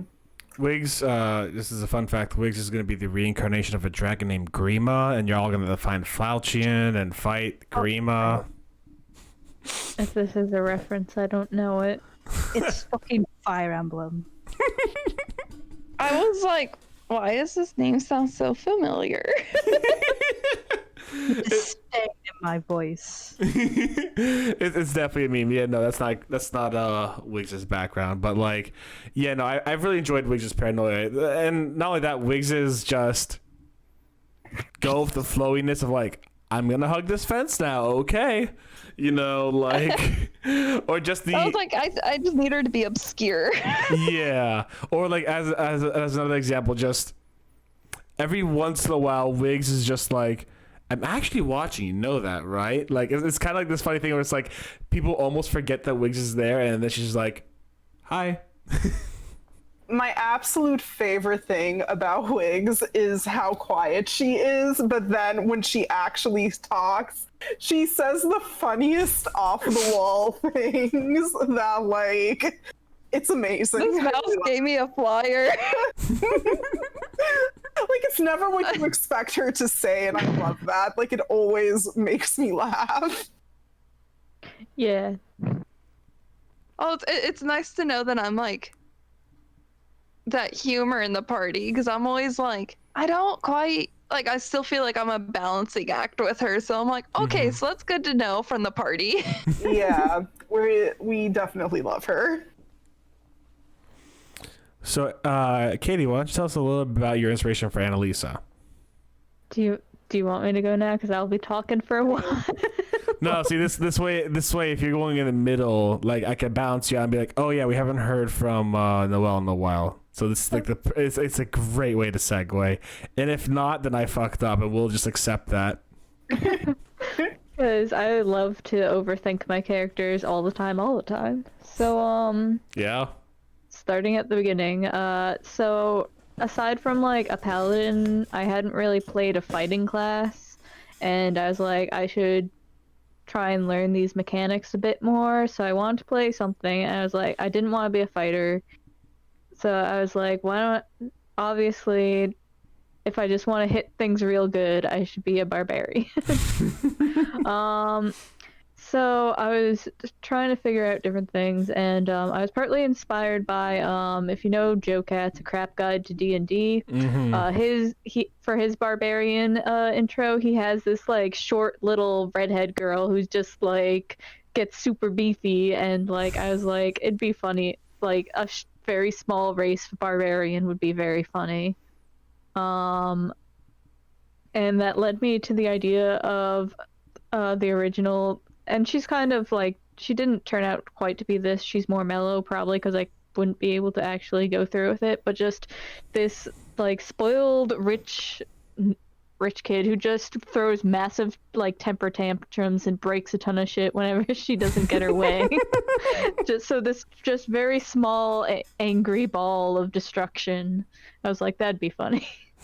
So then I was like, so I was looking through different races that were small, and I was trying to find a barbarian class, because I didn't, like, once I decided that she was going to be, like, definitely a noble, I was like, well, I don't know if I really want her to be, like, that bloody, because thinking about it, like, that doesn't make a lot of sense. So, but I don't want her to be too magical either, which was a struggle, because when I was looking at barbarians, is basically all like either, or like there's like one, you hit things real badly, and then everything else was like, and you get magic powers. And I was like, well, I'm trying to avoid the magic powers, but eventually I went with Storm Herald Barbarian because I liked the idea of like when she gets mad, she just sort of like Yang from Ruby. I don't know if anyone knows Ruby here. But like her hair lights up and like she just like her hair lights up and starts sparking and she just like goes into rage mode. I thought that was a cool idea. So then I kind of had that. The noble part might have been influenced by the Adventure Zone. I'm not sure. But that's kind of like the origins of her, and then I started going into like a ton more stuff. I'll skip some of the details, but her parents are also kind of like one of them's kind of influenced by Ruby a little bit. Like the idea with her parents was like I was like, okay, what if her like mystical barbarian powers are inherited and it's like matrilineal, and like so her mom would have had it too, but her mom's kind of like calmed down a bit, but she used to be very similar to Annalisa with a very fiery temper. I was like, well, to balance her out, I want to give her a husband who's like more like cool-headed. Married her like he married her because he loves her and he loves his fiery wife so much.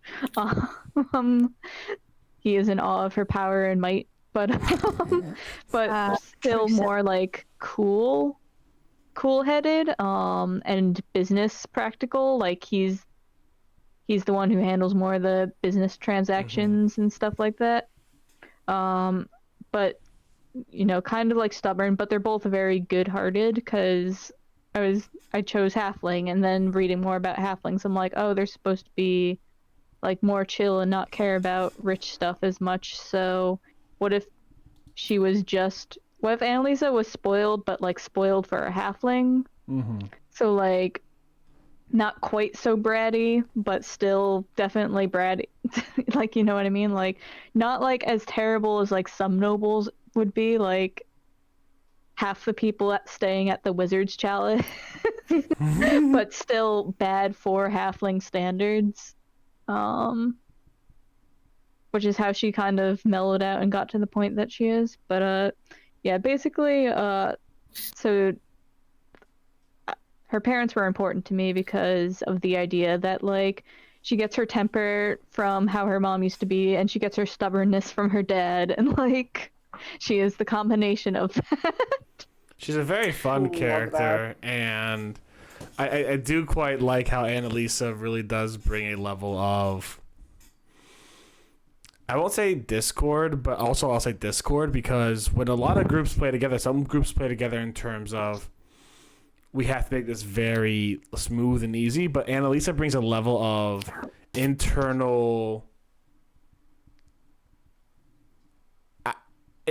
difficulty that the group has to kind of like really learn. It kind of like they have to really understand how to interact with one another, and it brings it's not just an easy interaction. Like interacting with Annalisa is interacting with someone who's noble and someone who has a level of, I am noble, you are not, so peasants. Yeah. I mean, yeah, a lot of it comes from like she has both like, and this is common for a lot of these types of characters, like she has that I am better than thou type thing because her parents kind of spoiled her for a lot of her life too much accidentally, but she also like has this thing where like, you know, she loves her parents and she doesn't want to disappoint them more than anything. So she has this like, I'm better than you because I'm a good barrel, but also that comes with the stress to living up to I'm better than you because I'm a good barrel. So like that's kind of her internal conflict is, oh, a parent, and Ordo kind of like talked with her a bit about it during the campaign at one point, but like this sort of like, oh, okay, apparently there's things I need to learn as perfect as I am, and it is very important I learn them so I can go back to being a perfect good bear. Like, she's not quite there yet. She's getting there. She's like, okay, apparently there's things I need to learn, but she's still like, I can't wait to have learned it so I can go back and everything can be exactly as it was. Like, she's still not there yet. She's learning. I do find funny that after I introduced the Wizard's Chalice, I'm not sure if he said this on stream or if he said this in DMs. After I introduced the Wizard's Chalice, which is the hotel Annalise is staying at, Katie goes, and she just lost 2/3 of her character development. Are you kidding me? Like, this place is amazing. Back to, like... Did I see the Lizard's Chalice? Like, it was kind of like in between the L and the W. Oh my god, I funny. want a place called the Lizard's Chalice now. The knockoff Wizard's Chalice.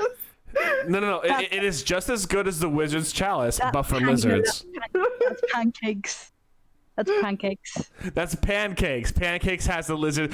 All right. So we have waffles with the Wander's Emporium, pancakes with the Lizard's Chalice, the underground thieves like hotel, and then we have a spoiler with spoilers. So we'll keep that up for the next game. You guys will be meeting them soon, though. Steph, am I allowed to reveal the spoilers pets? Your choice. They're a sugar glider. Oh, I love sugar gliders. They're so cute. Perfect. I will say AJ's drawn a just as for fun. AJ drew a concept art of the sugar glider as well as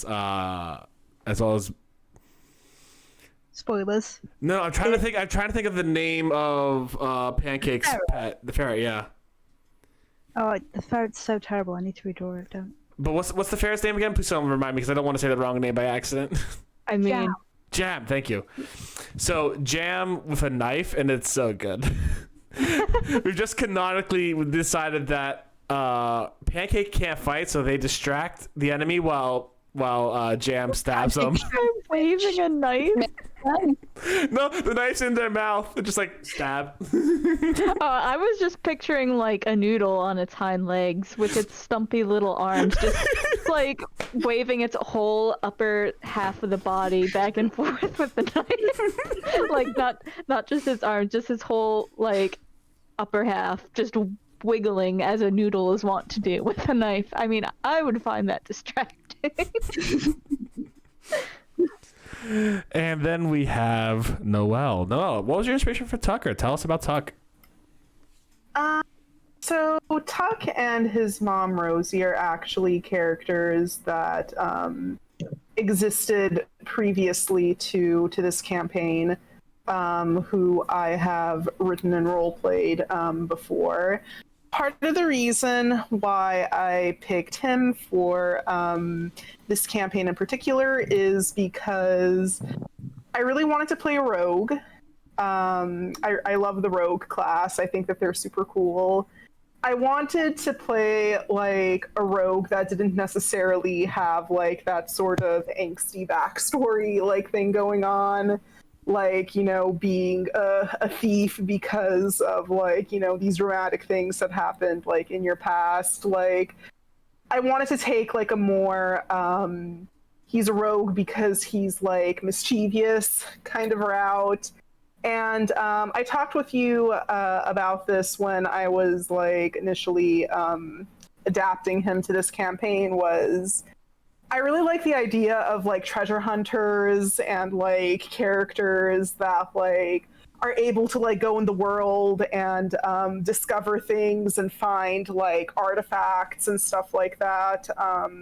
Me as a player and like as, you know, a DM and stuff like that, like I really love world building and I really like uncovering like mysteries and stuff like that as a player. So I wanted like a character who was like really smart, who was able to like sense traps and like, you know, kind of Indiana Jones his way through stuff and stuff like that.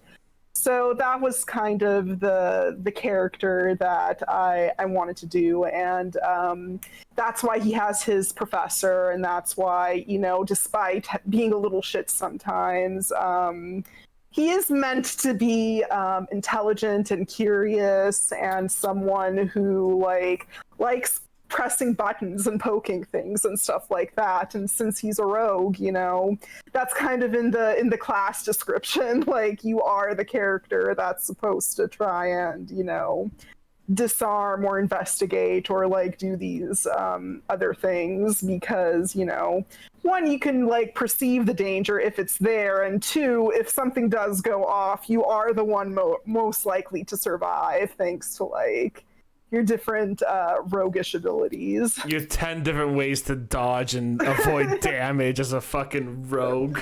Yeah, like I said, I just wanted someone who's like curious, who loves going into the world, who, you know, that's the inspiration for him. I absolutely love Tucker, and I love the fact that you were cool with me giving him a professor to follow. And oh, I love Professor Lanu. He's great. It's so fantastic because like I love the idea that like Tucker's traveled through the remnants of the old destroyed guild nation, or parts of it, and they have and he has a level of understanding of what havoc is wreaked, but at the same time, that knowledge and that understanding, like paired with like Annalisa's level of naivety with the rest of the world, as well as like Ordo and Wiggs having an unwilling and kind of forced naivety of what happened, just a sense of like paranoia and dread to a degree, and Ordo just being like Ordo, best way to describe him, because Ordo's such a really interesting character as well. But like seeing all this level of Tucker's knowledge, but at the same time his like curiosity meeting the paranoia of Wiggs, who might not be as immediately willing to press those buttons, or Annalisa because they keep butting heads, or Ordo who just wants to take a calm approach, or even Lanu who wants to like, seeing these different interactions with how Tucker has kind of just been like, oh hey, you're really cool because you're tall. Like it's so like lively and really I love all of them. I really do love all your characters.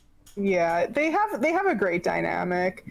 They really do. They do. One of the things that I really like specifically wanted to do with Tucker is I knew that I wanted to make him relatively young. Like I wanted him to be like a teenager, because I did like, he's really, really like book smart, but I also want him to have like this very childlike nature to him. Like he loves pulling pranks. He loves like messing with people just for the sake of messing with them. But you know, he's still nice. He's still, you know, sweet. He's not like, you know, he has a soft spot to him. And, you know, yeah, not to gush about my own character, but I really love him. Oh, that's valid. I like that your character, like, that like, Tucker himself is, like, a lineage character. Like, you previously played, like, I don't know, I find that kind of cool that you're, like, I was like, I'm just gonna carry on this bloodline here. Yeah, his mom Rosie is a character that I've written and role played and played in other campaigns, and yeah, this is her baby now. Bless, that's cute. So precious.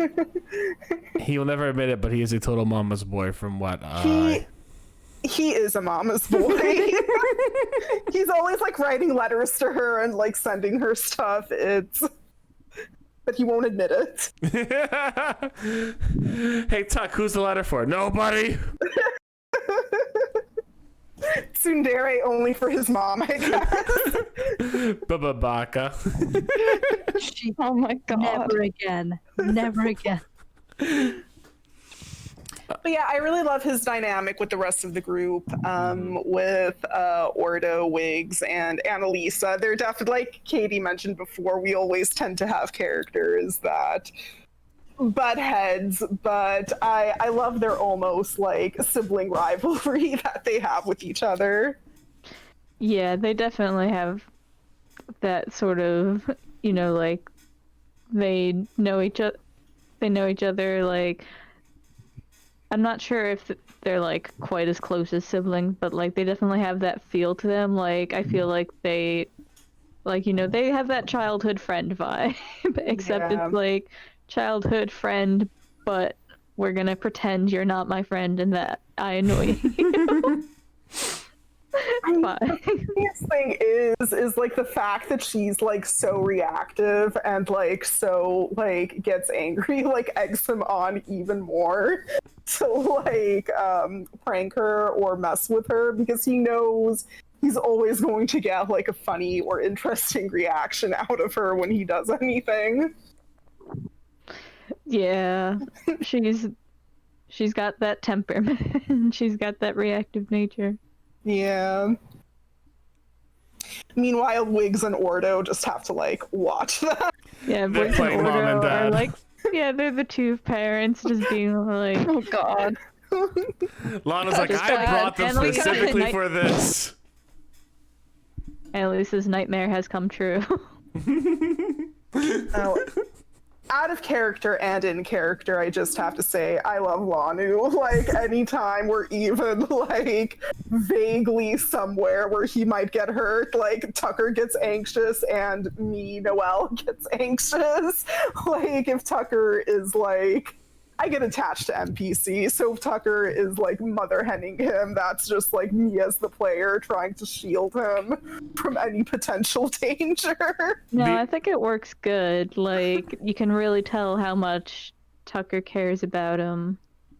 Yeah. The Yeah, original he plan does. for Lana was that Lana was supposed to die in the first game. He was either supposed to die in the first game or have been already dead at the Yeah. start of the campaign. But things changed. I'm really glad they did. How did they change?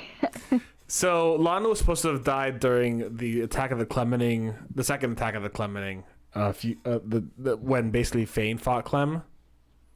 He was supposed to die during that invasion, essentially. And that failed. Well, that didn't fail. I just decided, you know what? Fuck that. That's not gonna set the right tone for the game. And I just decided I wanted it to be more of a game where Tucker can explore and learn, and he's not carrying on this legacy, but rather he's learning how it is, so that when I kill him in like 10 games, it's even more meaningful. Yeah, and that's why I'm like permanently paranoid, because I know that he was supposed to be dead. But As I always say, I don't plan for character deaths, but if they happen, there's a reason it happens. yeah. Yeah. It was- Annalisa, go on. I think. Oh, I was just gonna say, in character, Annalisa is kind of like obviously not nearly as fond as Tuck is, but like kind of fond of him. Yeah. And out of character, something I thought was neat that you did with him is we had a little review time with Professor Lanu. And I was like, oh, that's neat. Steph found a way to do a previously on for D&D. And that's what that's what's gonna happen. Previously For all our lovely viewership, we have a previous last game. Previously Tucker, on. what did we do? basically that's how I thought it was gonna is like, oh, that's fun. We have a little recap session. Yeah, for certain dungeons there definitely will be. I always thought that like whenever Lanu and Tucker went on their adventures, Lanu would definitely be more along the lines of, so Tucker, I know what happened from my point of view, what happened from your point of view, and let's see if we can compare notes. Because what Lanu's definitely doing is training Tucker to be very analytical. But at the same time, I think that was an accidental discovery in terms of like, oh, I could do a last time on Dragon Ball Z kind of deal with that. But like, it was an accidental discovery because like, I felt like Lanu would have done that to try, because Lanu's intent there was to actually engage Annalisa a little bit.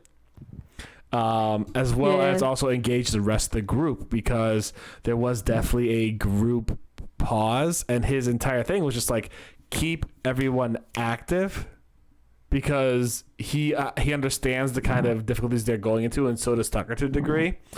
And if everyone's not active during a really big important moment, those like enemies that you guys might be facing could get the upper hand of you. So his goal was to keep everyone active, analytical, and ready to do things, which ended up turning to a here's how we review what happened last game. I'm not complaining at all. Yeah, I mean, I think it's good. Like, how long has it been since our last game? Like, a while. Too long. I feel like we're gonna need another one of those by the time we have our next session. Oh, for sure. Oh yeah. The D&D, I will say this. One thing that I like about Fantasy Cool for myself as a DM, it is forcing me to really try new things as a DM. Time management for the players alongside time management for sessions. Like back in the day, our sessions was dragged on for a very long time, and then Noelle's like, "Guys, no," and I'm like, "Okay." I have to be the person. Like, can we have a cut time? You said what everyone was thinking.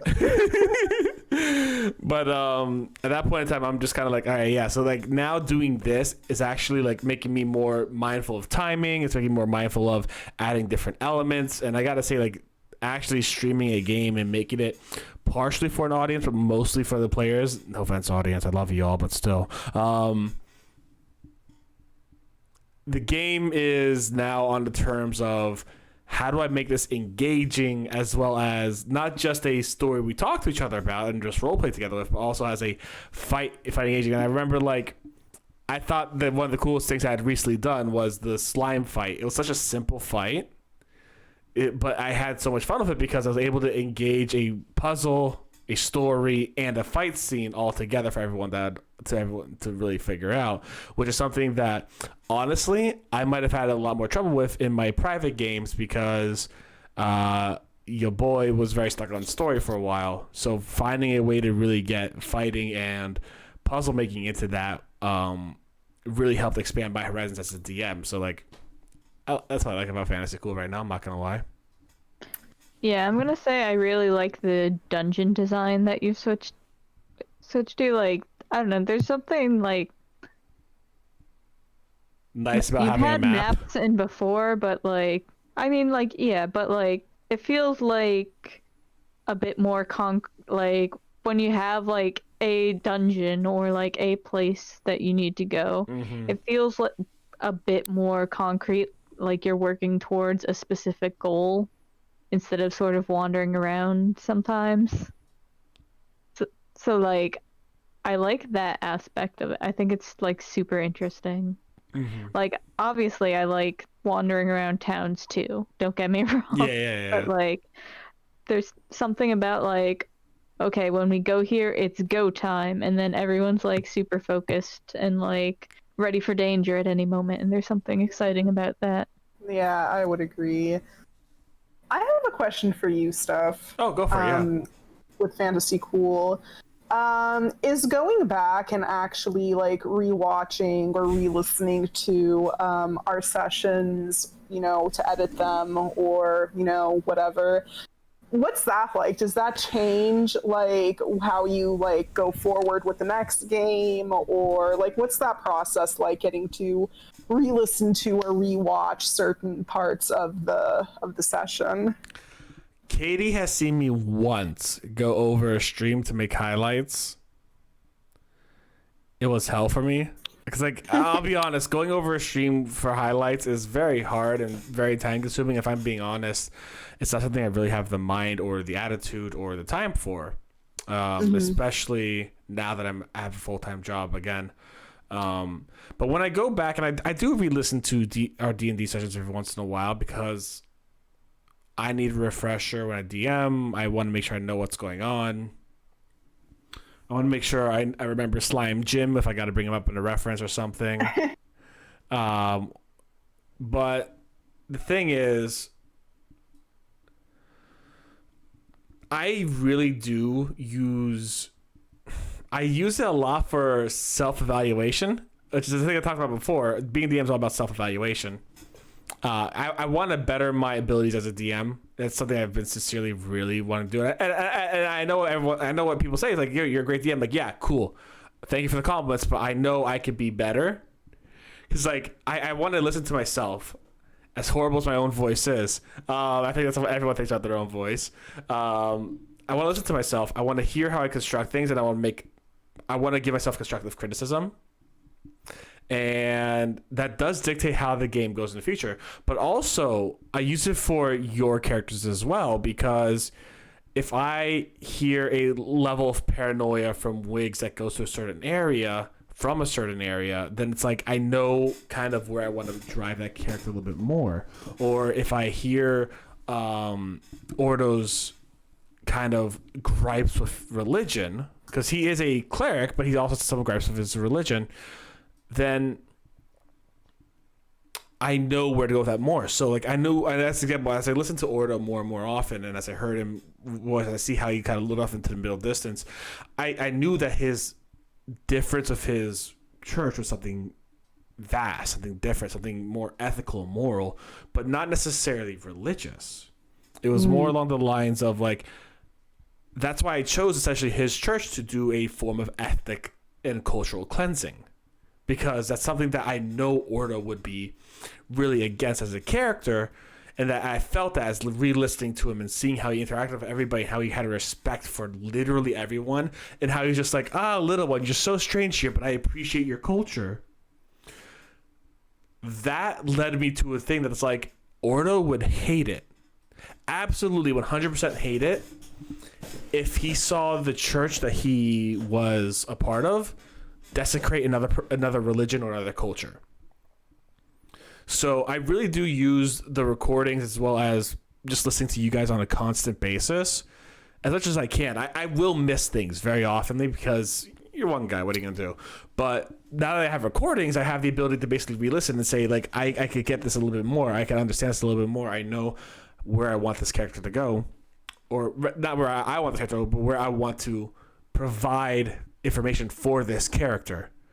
I kind of got what I wanted for Wiggs based upon the line she said of her always being watched. I never considered that actually as a thing, how she's always being watched. And then I kind of took that line and I kind of ran with it a little bit in what I want, what I'm hoping Kelly trusts me for being part of Wiggs' backstory. And Kelly does trust me from what the best I know. Correct me if I'm wrong, Kelly, but So far.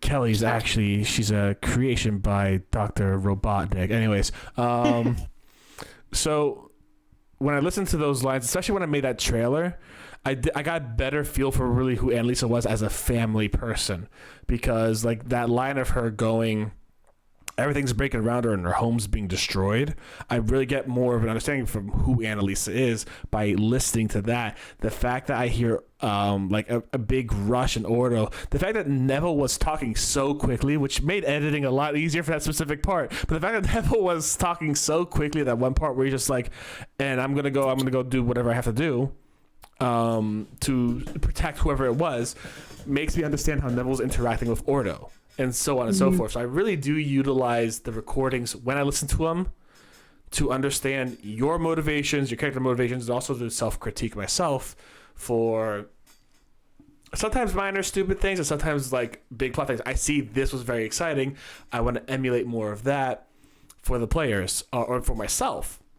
And whenever I see myself doing this motion like on stream, and you guys can probably see me right now doing this, whenever I see myself doing this motion on stream, which is quite frequently, I know I'm really listening in, and I'm really like listening into everything you guys say, because like there's a moment where Ordo and Annalisa were talking about why Annalisa was on this trip, and I'm just sitting here like this the entire time. My eyes are closed and I am fucking tuning in.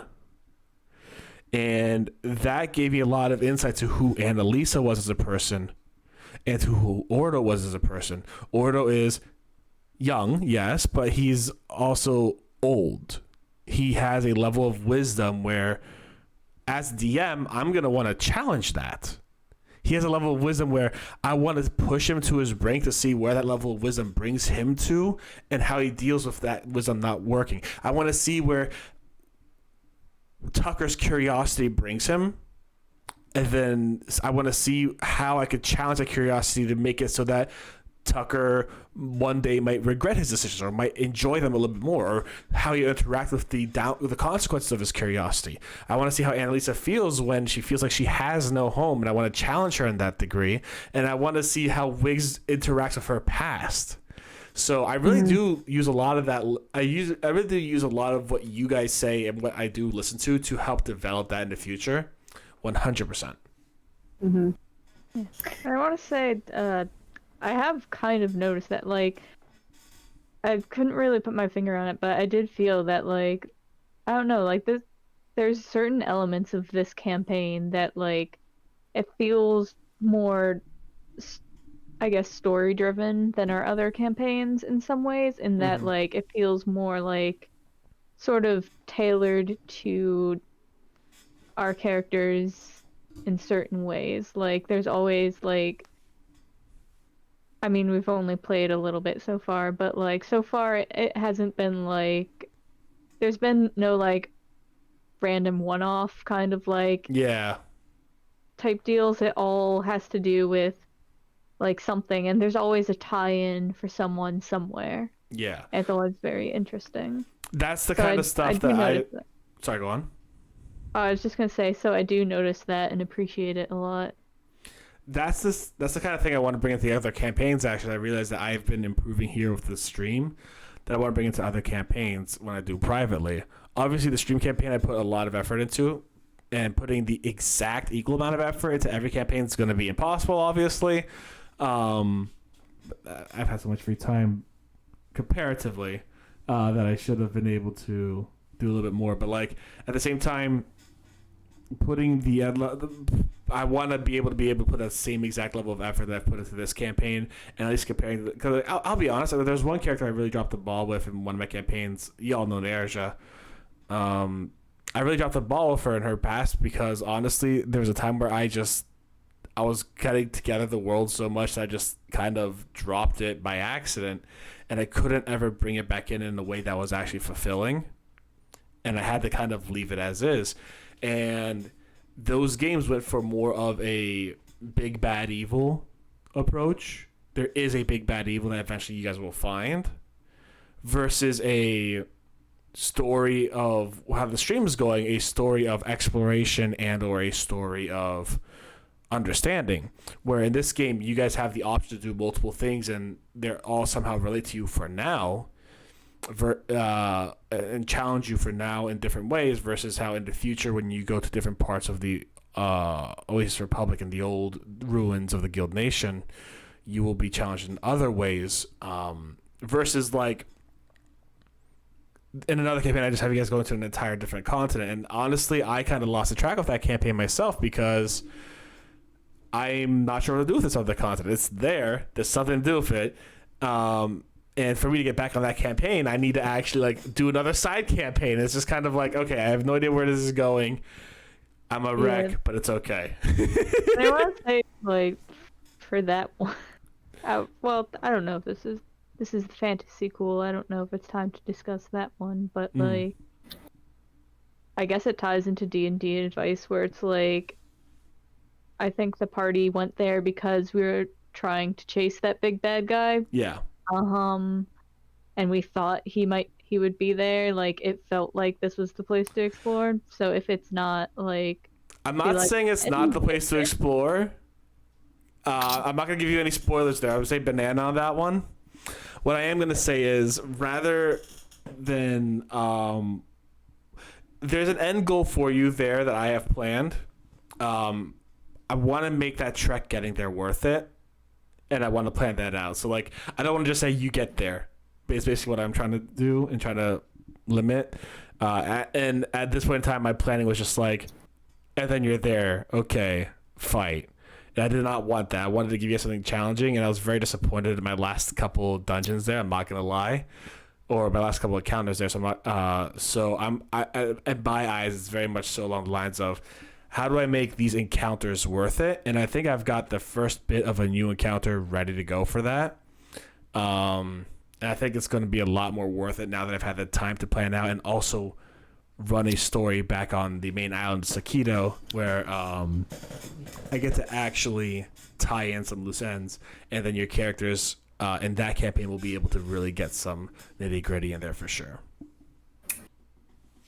I mean, as another player in that campaign, the off-screen campaign, I will say, like, if you ever need like a day where we all just come together and be like, hey, let's check in and like see where we're at, or you know, whatever, what we want to do with our characters, or if you're feeling stuck, like, you know, you are the DM, but we are all players in the same game. Like, you don't need to burden that on your shoulders by yourself. Like, we're all happy to, you know, tell you our feelings, or like tell you what we like or dislike, and help give you ideas of like what to do. So if you feel like you've written yourself into a corner, I think that everybody is willing to talk about it and see what we can do about it. You don't need to do that by yourself. Yeah, hey, listeners, this is a green flag for a good group, by the way. Yeah, I was just gonna say that. Yeah, I had Riza be stubborn about investigating the island, but like, anytime you want to be like, there's really nothing for you here, I can always adjust her behavior in character to suit needs out of character.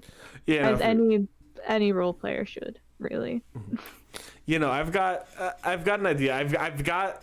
I'll be honest. The getting rid of Clem was honestly the best thing I could do for my campaigns ever, because now it frees me up to actually give a player-driven story versus a enemy-driven story. So this campaign, the actually off-screen campaign, is the last enemy-driven story I plan on writing. I plan on making the rest of them. If it end up being enemy driven in the future, yeah, for sure. But I plan on making the rest of them more player driven by far. Yeah, and I enjoy that. I mean, I do like having a big enemy that everyone can chase, but the problem with that being that when you're level 1, you can't take on that big enemy. So sometimes. Oh, that attitude you can. But you know what I mean? Is like, you want to have those important landmarks up to the big bad. For sure. But yeah, the moral of the story being, you know, Steph, we're happy to talk with you. And in general, DMs out there, if you ever feel like you've lost the plot, it's okay to talk to your players. Or, you know, if you as a player are feeling like, you know, you don't know what's going on, or you don't know what to do with your character, it's always like a fine thing to just have like a group discussion about it and be like, you know, what do we want, what do we don't want, you know, communication. For sure. Communication, big thing, because that's the only way everyone's gonna enjoy it all. Yeah. All right, I've got one more question, and then we'll start trailing off after that. I have two more things actually. I have one more question, and I'll start with because Kelly's been quiet. I'm gonna start with Kelly and put her on the spot again. Kelly and everyone else, of course, will answer this. We'll answer this in time. What are some of, I guess, what are some of your most enjoyable moments role-playing in a D&D game, and what kind of drives them? Like, we've talked about this definitely for sure, like on and off, but like, I guess let's talk about both the let's just a quick thing on just both the best moments and the worst moments, I guess. What gives you that drive to really play like D&D, to make it the shining moment that you're just like, yes, this is like what I'm looking for, you know what I'm saying? Like, because like everyone has, like, obviously there's no one thing, but like D&D is a very big passionate thing for everybody, for people who play it. It's something that you pour a lot of heart and a lot of soul into. What's I guess what makes it worth it for you, Kelly? I would say more of the discovery side. So whether it's something that's following the main storyline that the DM's trying to help you push on, or whether it's just something random, like discovering something new. Like for instance, in the previous campaign where I played Para, how with like the Leashes people, she found like those mushroom people and interacting with them. Like it's small things like finding the old guild nation, which actually still has, the New Republic. Wait. The Oasis Republic. God, wow, what was that Star Wars reference? Has the Oasis Republic, it's been thriving there and we just didn't know. It's kind of making those discoveries that I like. So that's what really gets me into the game, I guess. I also do like combat. I like the idea that, it takes us 30 minutes to fight an enemy and then like it took 2 minutes in game. Like that's just, I find that hysterical and beautiful. 30 minutes is an understatement there, eh?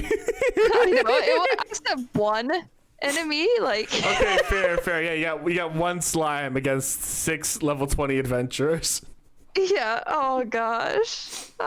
Yeah, see that stuff and just the discovery and the combat's what really like gets me going. I guess for like the bad parts, I guess for the parts that I feel more like dull in, not even like, you might have to come back to me on that one. I might have to hear someone else go like, oh yeah, those are kind of negative. But like, even when I'm not actively speaking or doing, like I have a lot of fun listening on what someone else is doing, especially with this group. Oh my gosh. Things this group does, I'm like, I'm entertained just vibing here. If you don't actually have a bad thing, that's also fine as well. You don't have to have a bad thing or a thing that you just don't like particularly. That's fine. But like, yeah, no, 100%. When I made the group, I made sure like I was like, gotta get those heavy role players out here. Like I know like Noelle and Katie, amazing role players. Kelly, I know, I love their role playing. So damn good. And the voices. Kelly, you are a great role player when you're encouraged by other role players. I'm like, I want Kelly in this 100%. And I know that Neville was also a lot of fun and great at role playing too. It's like let's bring all 4 of these all stars together, make a Super Smash Bros team of role players. What about you, Noelle? What's that thing that drives you to play or DM D&D?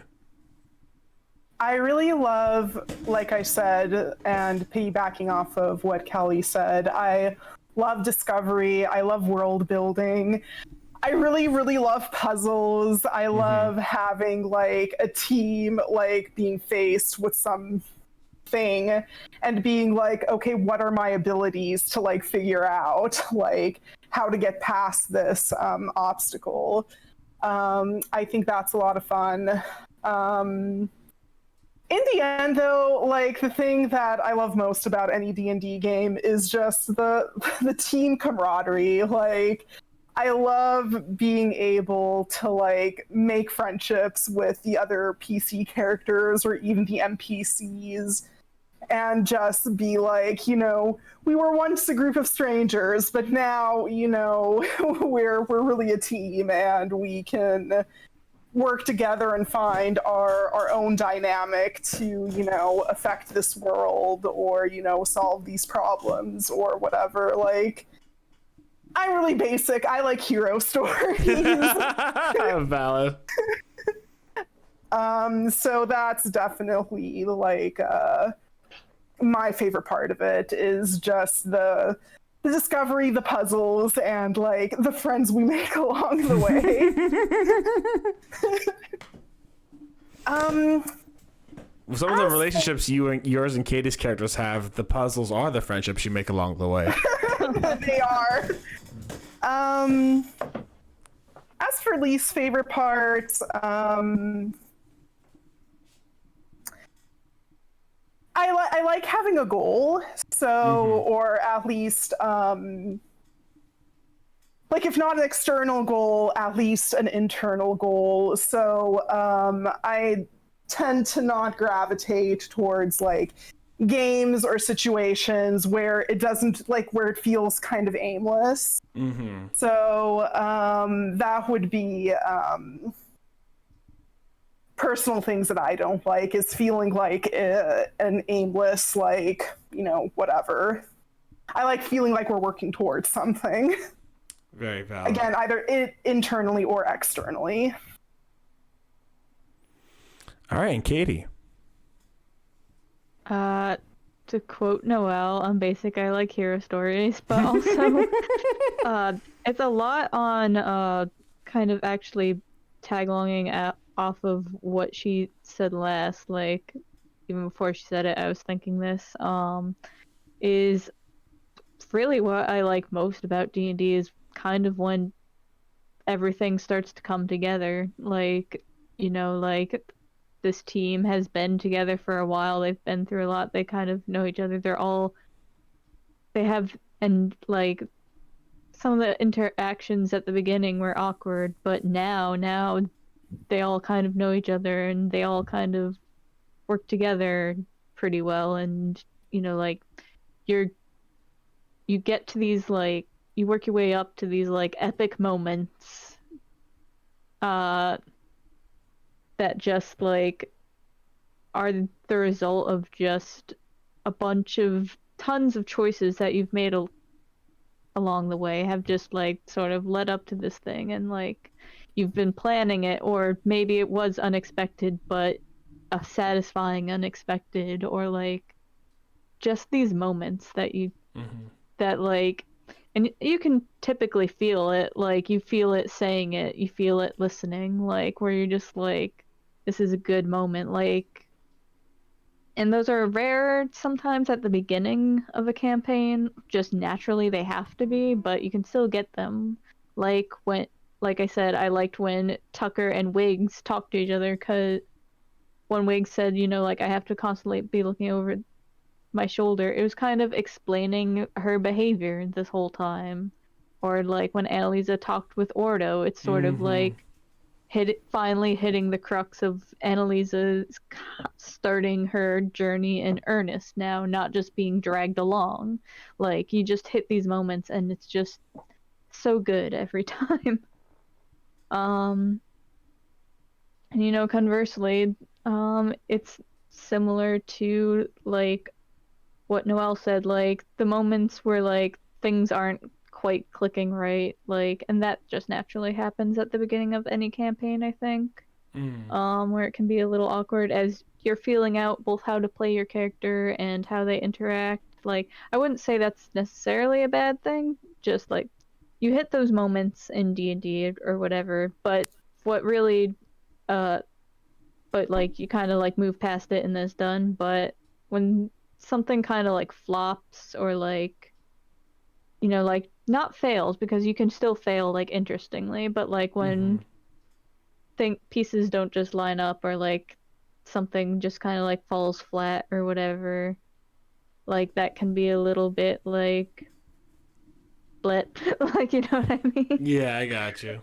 Like, yeah, like she was saying, like I like the feeling of working towards a goal. So like when you do something and then at the end of it, it's like doesn't really matter. It feels a little bit unsatisfying sometimes. Very valid. Agree with you, Katie. I love it when there's a moment that's like a callback to a previous moment. Those are so great. Like when you can reference something that happened, or like reference something between some characters, or, you know, a history. That's always so great. Yeah. Flashback. Yeah. Kind of a flashback, or like a reference, or just like the camaraderie. Like Yeah. Fane's campaign was a little sad for me because Fane was the only character that was there all the way through. Other people dropped, or characters got swapped out for other characters. So at the end, like, I was a little bit sad because, you know, just by the way, like, just by circumstances, like, Fane is now level 20, and his friendships are from, like, he has, like, a few friends from half of the first half of the campaign, and then didn't really get the chance to bond with people for the second half of the campaign. So it's like I love everything that happened with Fane except for that. Like, that always makes me a little bit sad, especially since his story was largely about bonds and how that much they meant to people. Like, one of Fane's first things was literally being able to decide or being able to express a general okayness with turtle stew that someone made for him. And unfortunately, just because D&D didn't work out for that player, they dropped, and that meant that Fane was vibing with other individuals who just kept, who once in a while swapped in and out, and yeah, like in reality, it's very hard to kind of. It's a little sad when characters do switch out, and you had such a great building opportunity or a great opportunity for more development, and just sometimes it don't work for whatever reason. Yeah. And it's especially hard sometimes because, like, I tend to make characters that are in one way or another difficult to get along with at the beginning and then warm up to people. I guess that's just like... What? Fane's not a chatterbox? Most of my characters are like that. Like, they start off either not being very talkative or being something else, and then as they warm up to other characters, then the interactions really start to hit off. So it's very sad to me when that gets interrupted. Like, when, you know, that doesn't eventually come to fruition. Like, I like the build up of it, but then I like the resolution of it. Yeah. Yeah, I'd agree with that. I do want to quickly point out how adorable Maple is. Holy shit. She really is. I know. It's really detailed in there. Oh my god. I do be trying. I absolutely love Maple. Can we just make this the Maple podcast? I mean, hell, if Everything Maple. Maple Cool. So very stressed because being a poor little orphan boy, Waffles is very eclectic and likes to collect lots of things. Hence the entire freaking caravan. And she's like, throw away the goddamn cravat. And he's like, no, it's still got some use. It's half moth-eaten, but he's not going to throw it away. He found it in a trash can.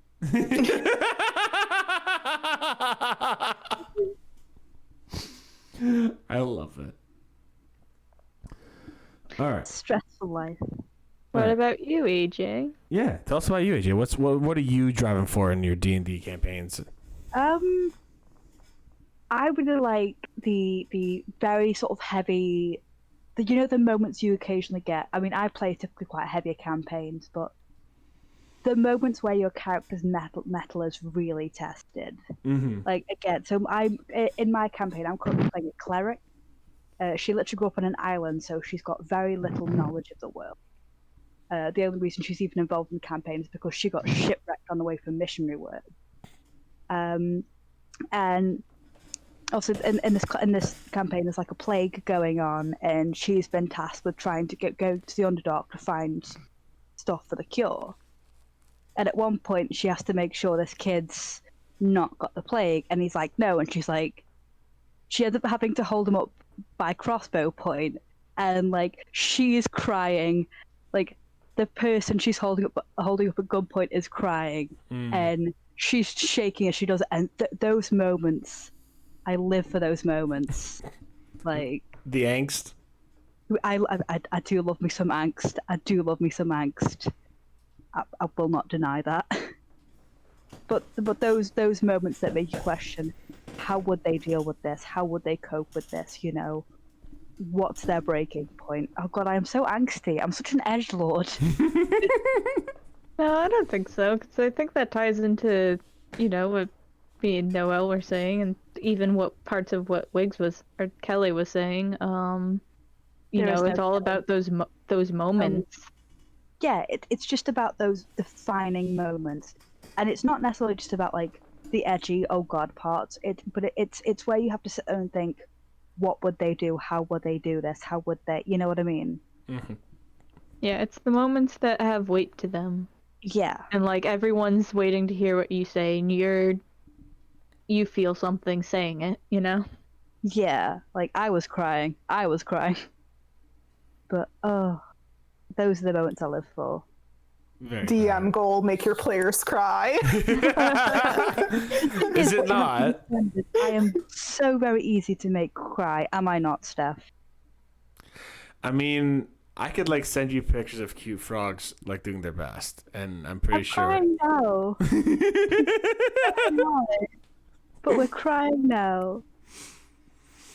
But yeah, no, that's very good. I will say AJ is a bit of an edgelord though, and we do love him for that. I'm offended and hurt. How dare you? We love edgelords in this house. Thank you. I mean, what is edgelord really? Like, we talked about Fane on this stream earlier. Like, Oh, yeah. if you take a lot of his stuff out of context, it's super edgelord.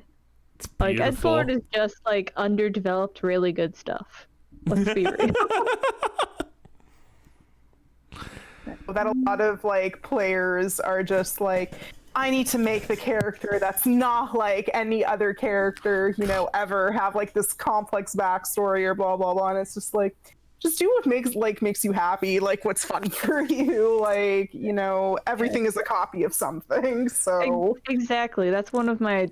I quote that a lot when I talk about writing. Like, I forget who said it, but there was a quote somewhere where it was like, "There's no such thing as an original idea." yeah. Like, if you're like, don't just have something to say. Like your own opinions and how you say it is what's going to be unique about it. So it's more important to have something to say than to be totally unique and original. Yeah. If you want to be Green Sonic, be Green Sonic, my dudes. Just go for it. I will say my first character. Sorry, go on. I was gonna say maybe that Green Sonic has a better backstory than Shadow the Hedgehog. Yeah, you never know. Showing that shade. Wouldn't be hard. Oh, okay, I should probably stop, or else you're gonna have like the entirety of Demon's Heart like kicking down your door and kicking off. I will say my first character was as basic as druids come. It was a druid with a wolf companion, and it's like, oh yeah, I'm a friend of nature with a super cool wolf. Yeah, like it was super basic, but he was so much fun, and ended up like being known as the Merciful Master. When this just sounds really bad. When he convinced his barbarian friend not to harm a 7-year-old. Sorry, the music came on. Thank you very much, Ethno, for your subscription. That is awesome. Thank you very much for your continued support, Ethno. How are you doing today? If you have a question for the D&D, for us in D&D real quick, feel free to ask. And yes, this is Waffle. This is my boy Waffle. He hasn't got any hands. Not yet. Hands of hands. But so the thing was like, he became known as the Merciful Master because he made a barbarian only shield bash a little girl into the Colosseum wall instead of like attack her with a mace. And it's a very long story. That's how Clem started, I'm not gonna lie. What? It's a long story that I'm gonna leave the context there for all the misinterpretations possible, but I promise you this. I think I deserve the context. I have a canonical reason to know the context. Oh, that's actually true. Yeah, TLDR. Clem was controlling the girl, but that's the law. That's a TLDR.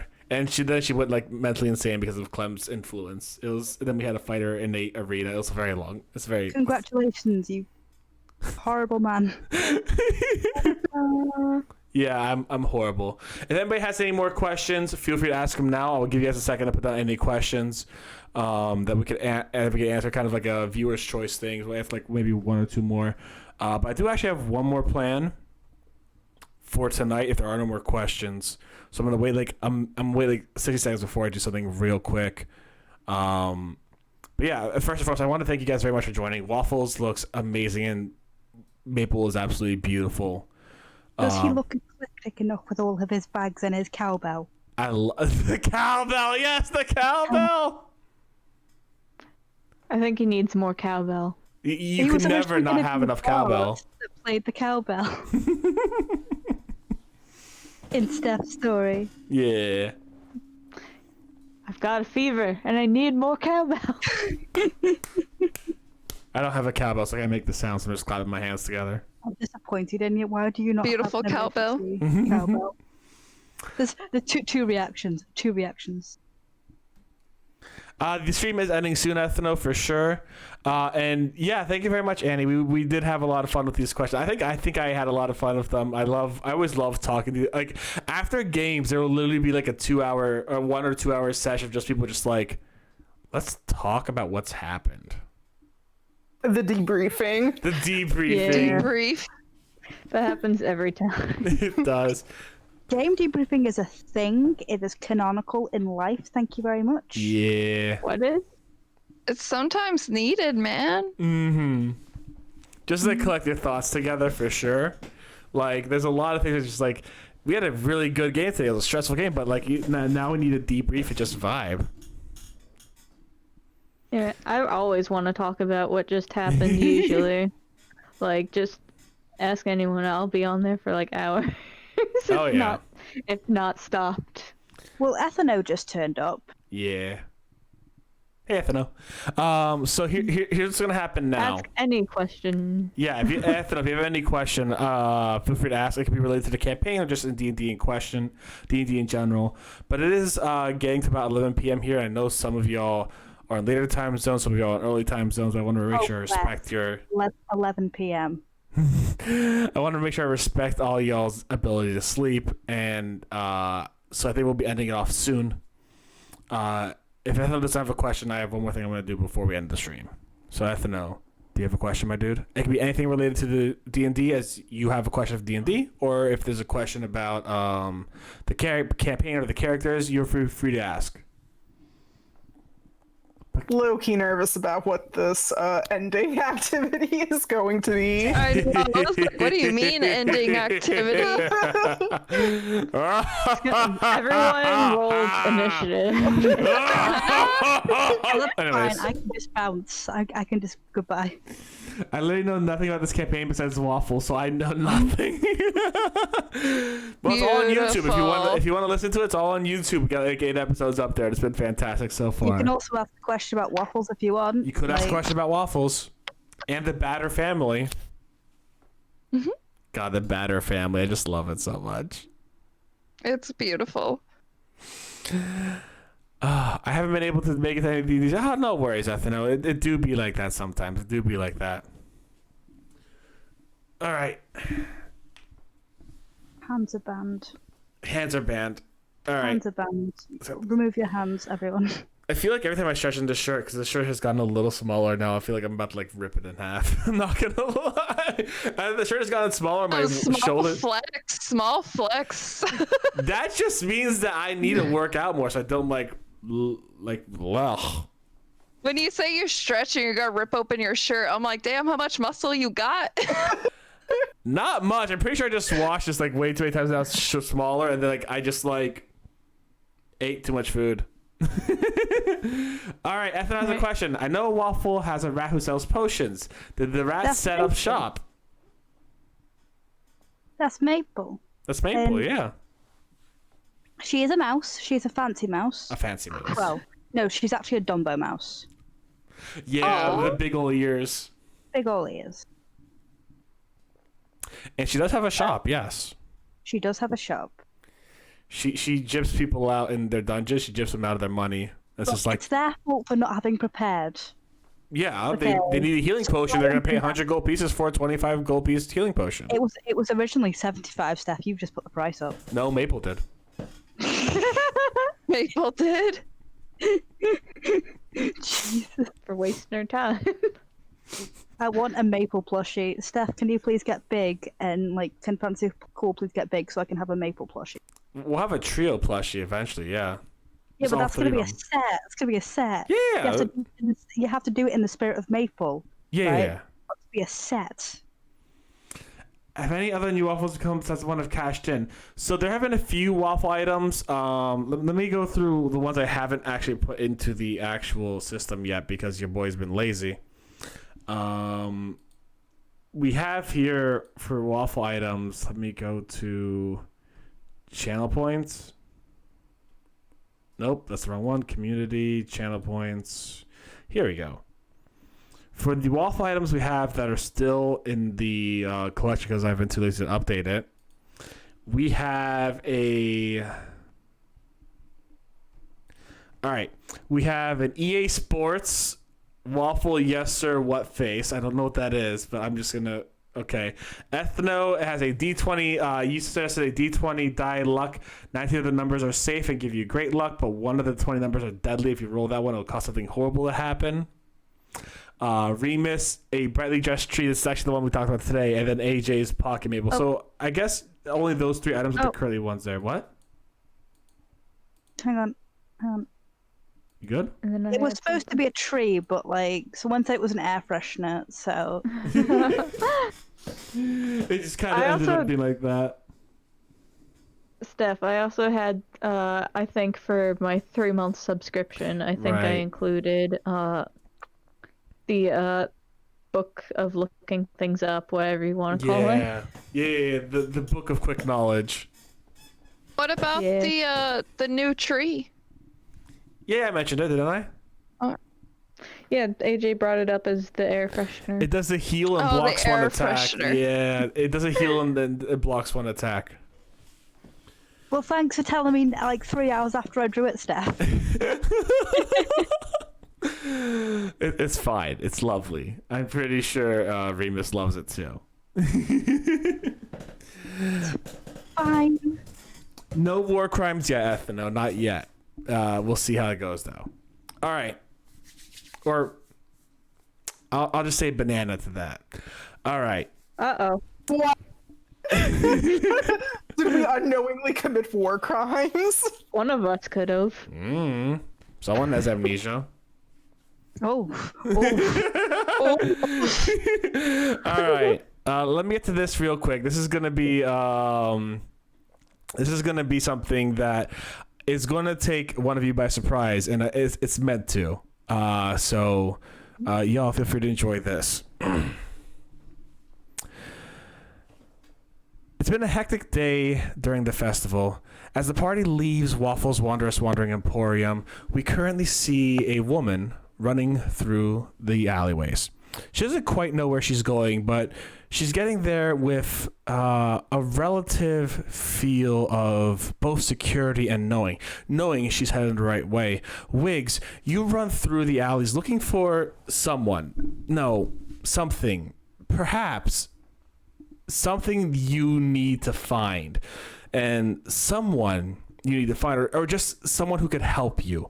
It's not too much longer later, Wiggs, that you run into a small little setup where you see someone in a white robe covering their face as well, with two individuals behind them. They seem to be obscured by bright clothing in the dark, so it's not like it's lighting up, but rather it's like they're wearing bright whites and blues, etc. that seem to like almost shine in the darkness of the night. And in front of them you see a table where they have a set of tarot cards there, and all you see is you kind of see their mouth. There's no beard, but you kind of see their mouth underneath the cloth of the eye, and they smile and they kind of move their hand in front of the table. What do you do, Wiggs? I'm gonna look both ways and behind me and approach the table. As you look both ways, you see that the alley is actually surprisingly extremely quiet. Like just 2 blocks down, there's a whole bunch of people going around and partying and drinking and enjoying themselves. And as you look behind you, same thing. It just seems like everyone's just coincidentally moving around the specific little area, except for you. I'm still gonna approach the table with slight caution, like, I slowly creep up. The person underneath the veil gives a big smile and says, "Please take a seat." I'm gonna take a seat. And they take the tarot cards in their hands. They start shuffling them, and they go, "What is your question?" Oh. I forgot what my question was. Let me look it back up because I sent it. What is Wiggs' question? Wiggs? I could have swore I set this up. Hang on.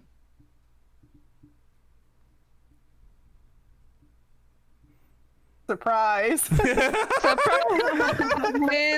This is a small part of the campaign. I wanted to catch Kelly by surprise here to see how Wiggs reacted. I remember I wrote something down as something did. Wiggs really wanted to ask. Yeah. That's why I'm like, hold on. Do. Do do do do do do do do do do do do. P moment. Okay. This is. Is there someone I should talk to help me discover parts of my past? Yeah, if you want to. She doesn't even draw a card. She just goes, "Yeah, if you want to. Yeah, talk to someone. Anyone, God. really. Yeah." Can I phone a friend? Is there like a key focal point or someone I should focus on? They kind of start taking these cards and start laying them down in front of you, and they kind of look at the cards and they go, "Ah, yes," and they point to a card and they go, "The Queen of Cups," and you clearly see it's not the Queen of Cups. In fact, this is like the Two of Swords. The Queen Oh of my God. They go, "The Queen of Cups. Yes, there is someone you must talk to. They are totally queen. Yes." And this one. Hey, that is not what the Two of Swords or the Queen of Cups means, but okay. I know. And then they put their hand on another one. And they go, "Ah, yes. The Chariot." And you see it's actually the sun. All right, hang on. Is Wiggs aware that these are not the names of the cards? 100%. It's on them. It's like written fucking on them. Yeah, 100%. Okay, I got you. Okay, making sure. Yeah, 100%. This is definitely the sun. There's also like a big picture of the sun on there, right? And they go, a lot of raw emotion when you're talking to this queen. Yes, get that emotion. What the fuck? And then they click on another one and they put their hand on it and they look at you. Well, they don't look at you because their eyes are veiled, so you don't see. But their face faces towards you and they go, "The Tower." And you look down and you see it is actually the Tower. And they go,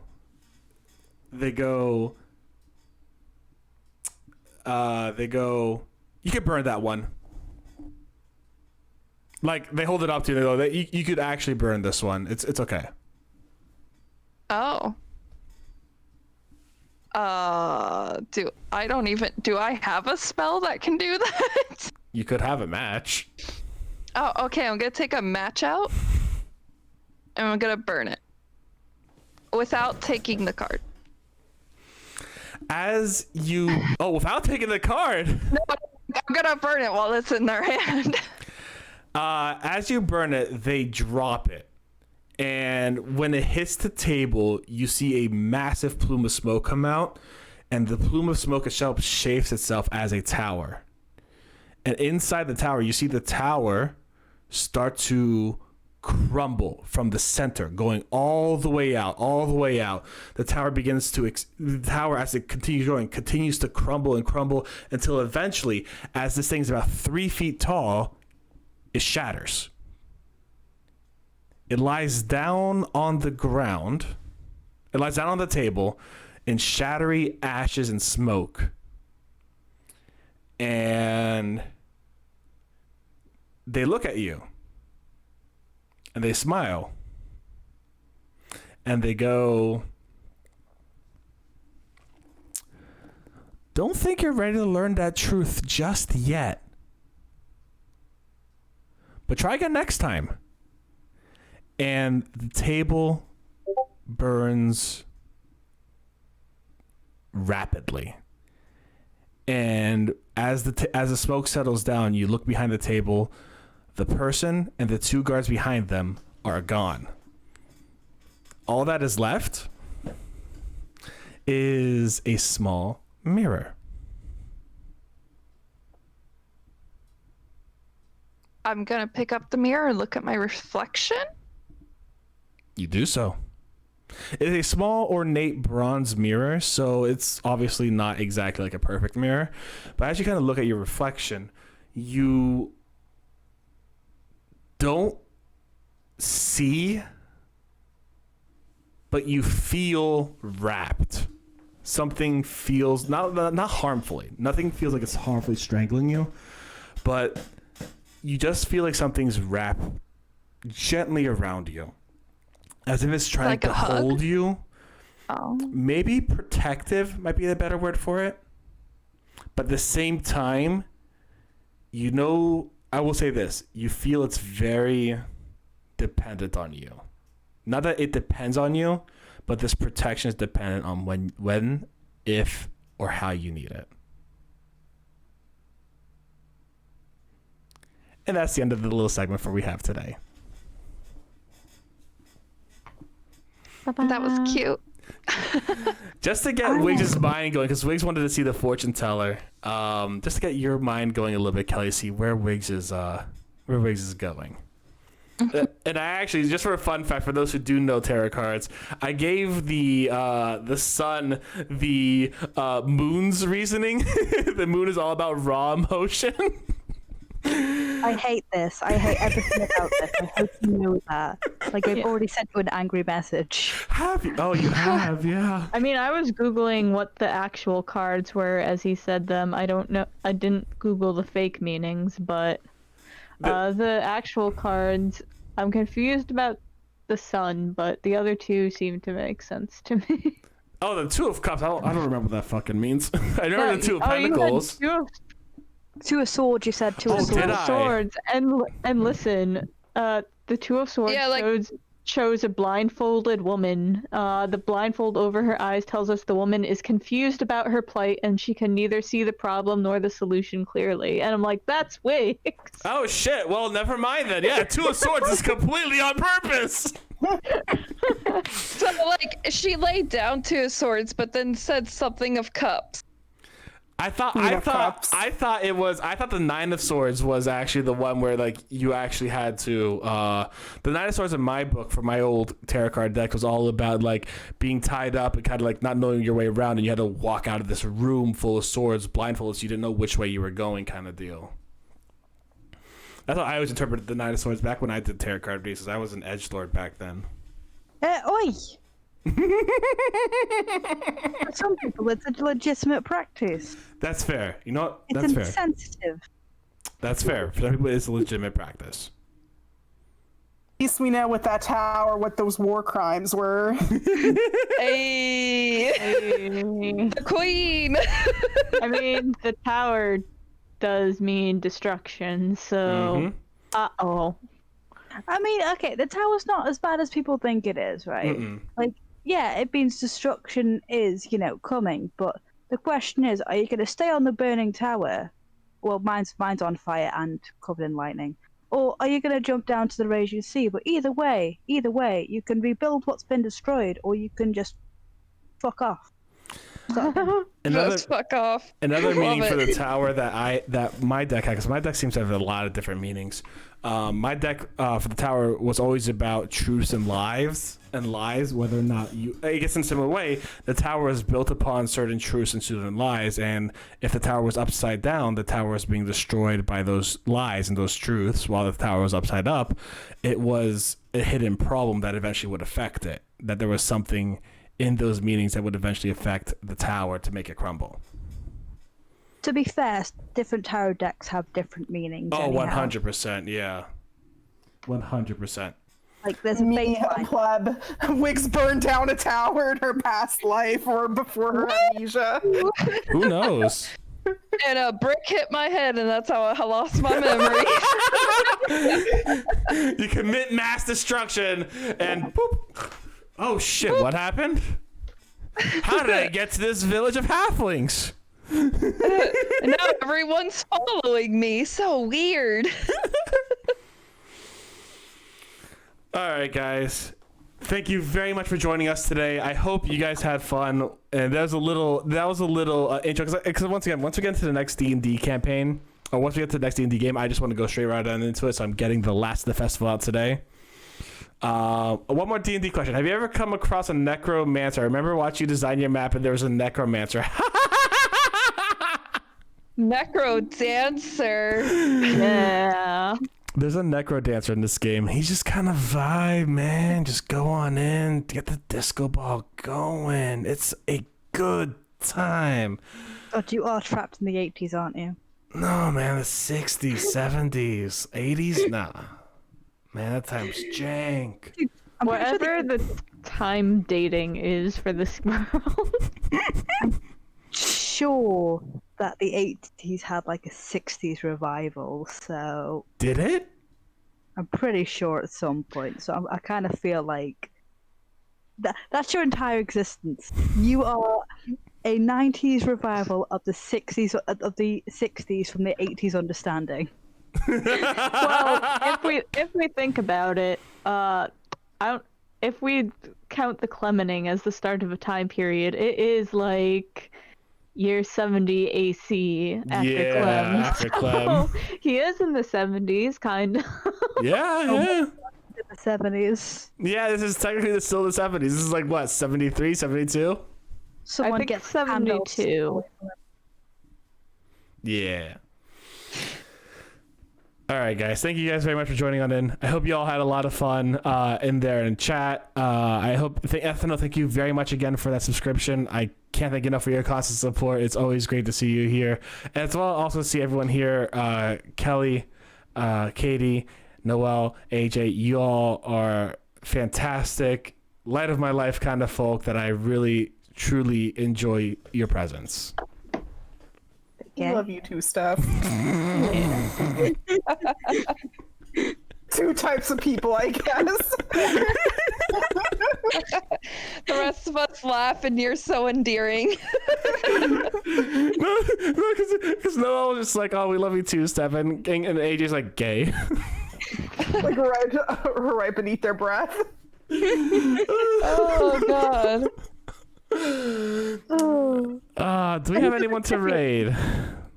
Do we have anyone to raid so I can read AJ's really mad message to me for like screwing up all the major arcana?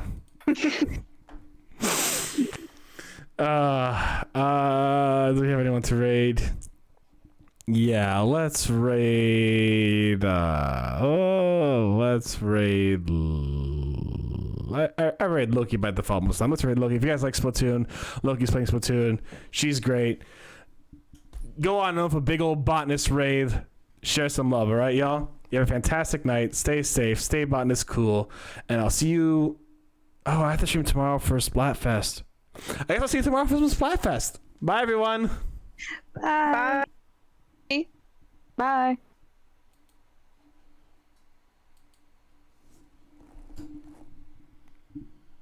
Hello? And Hello. the raid is rated.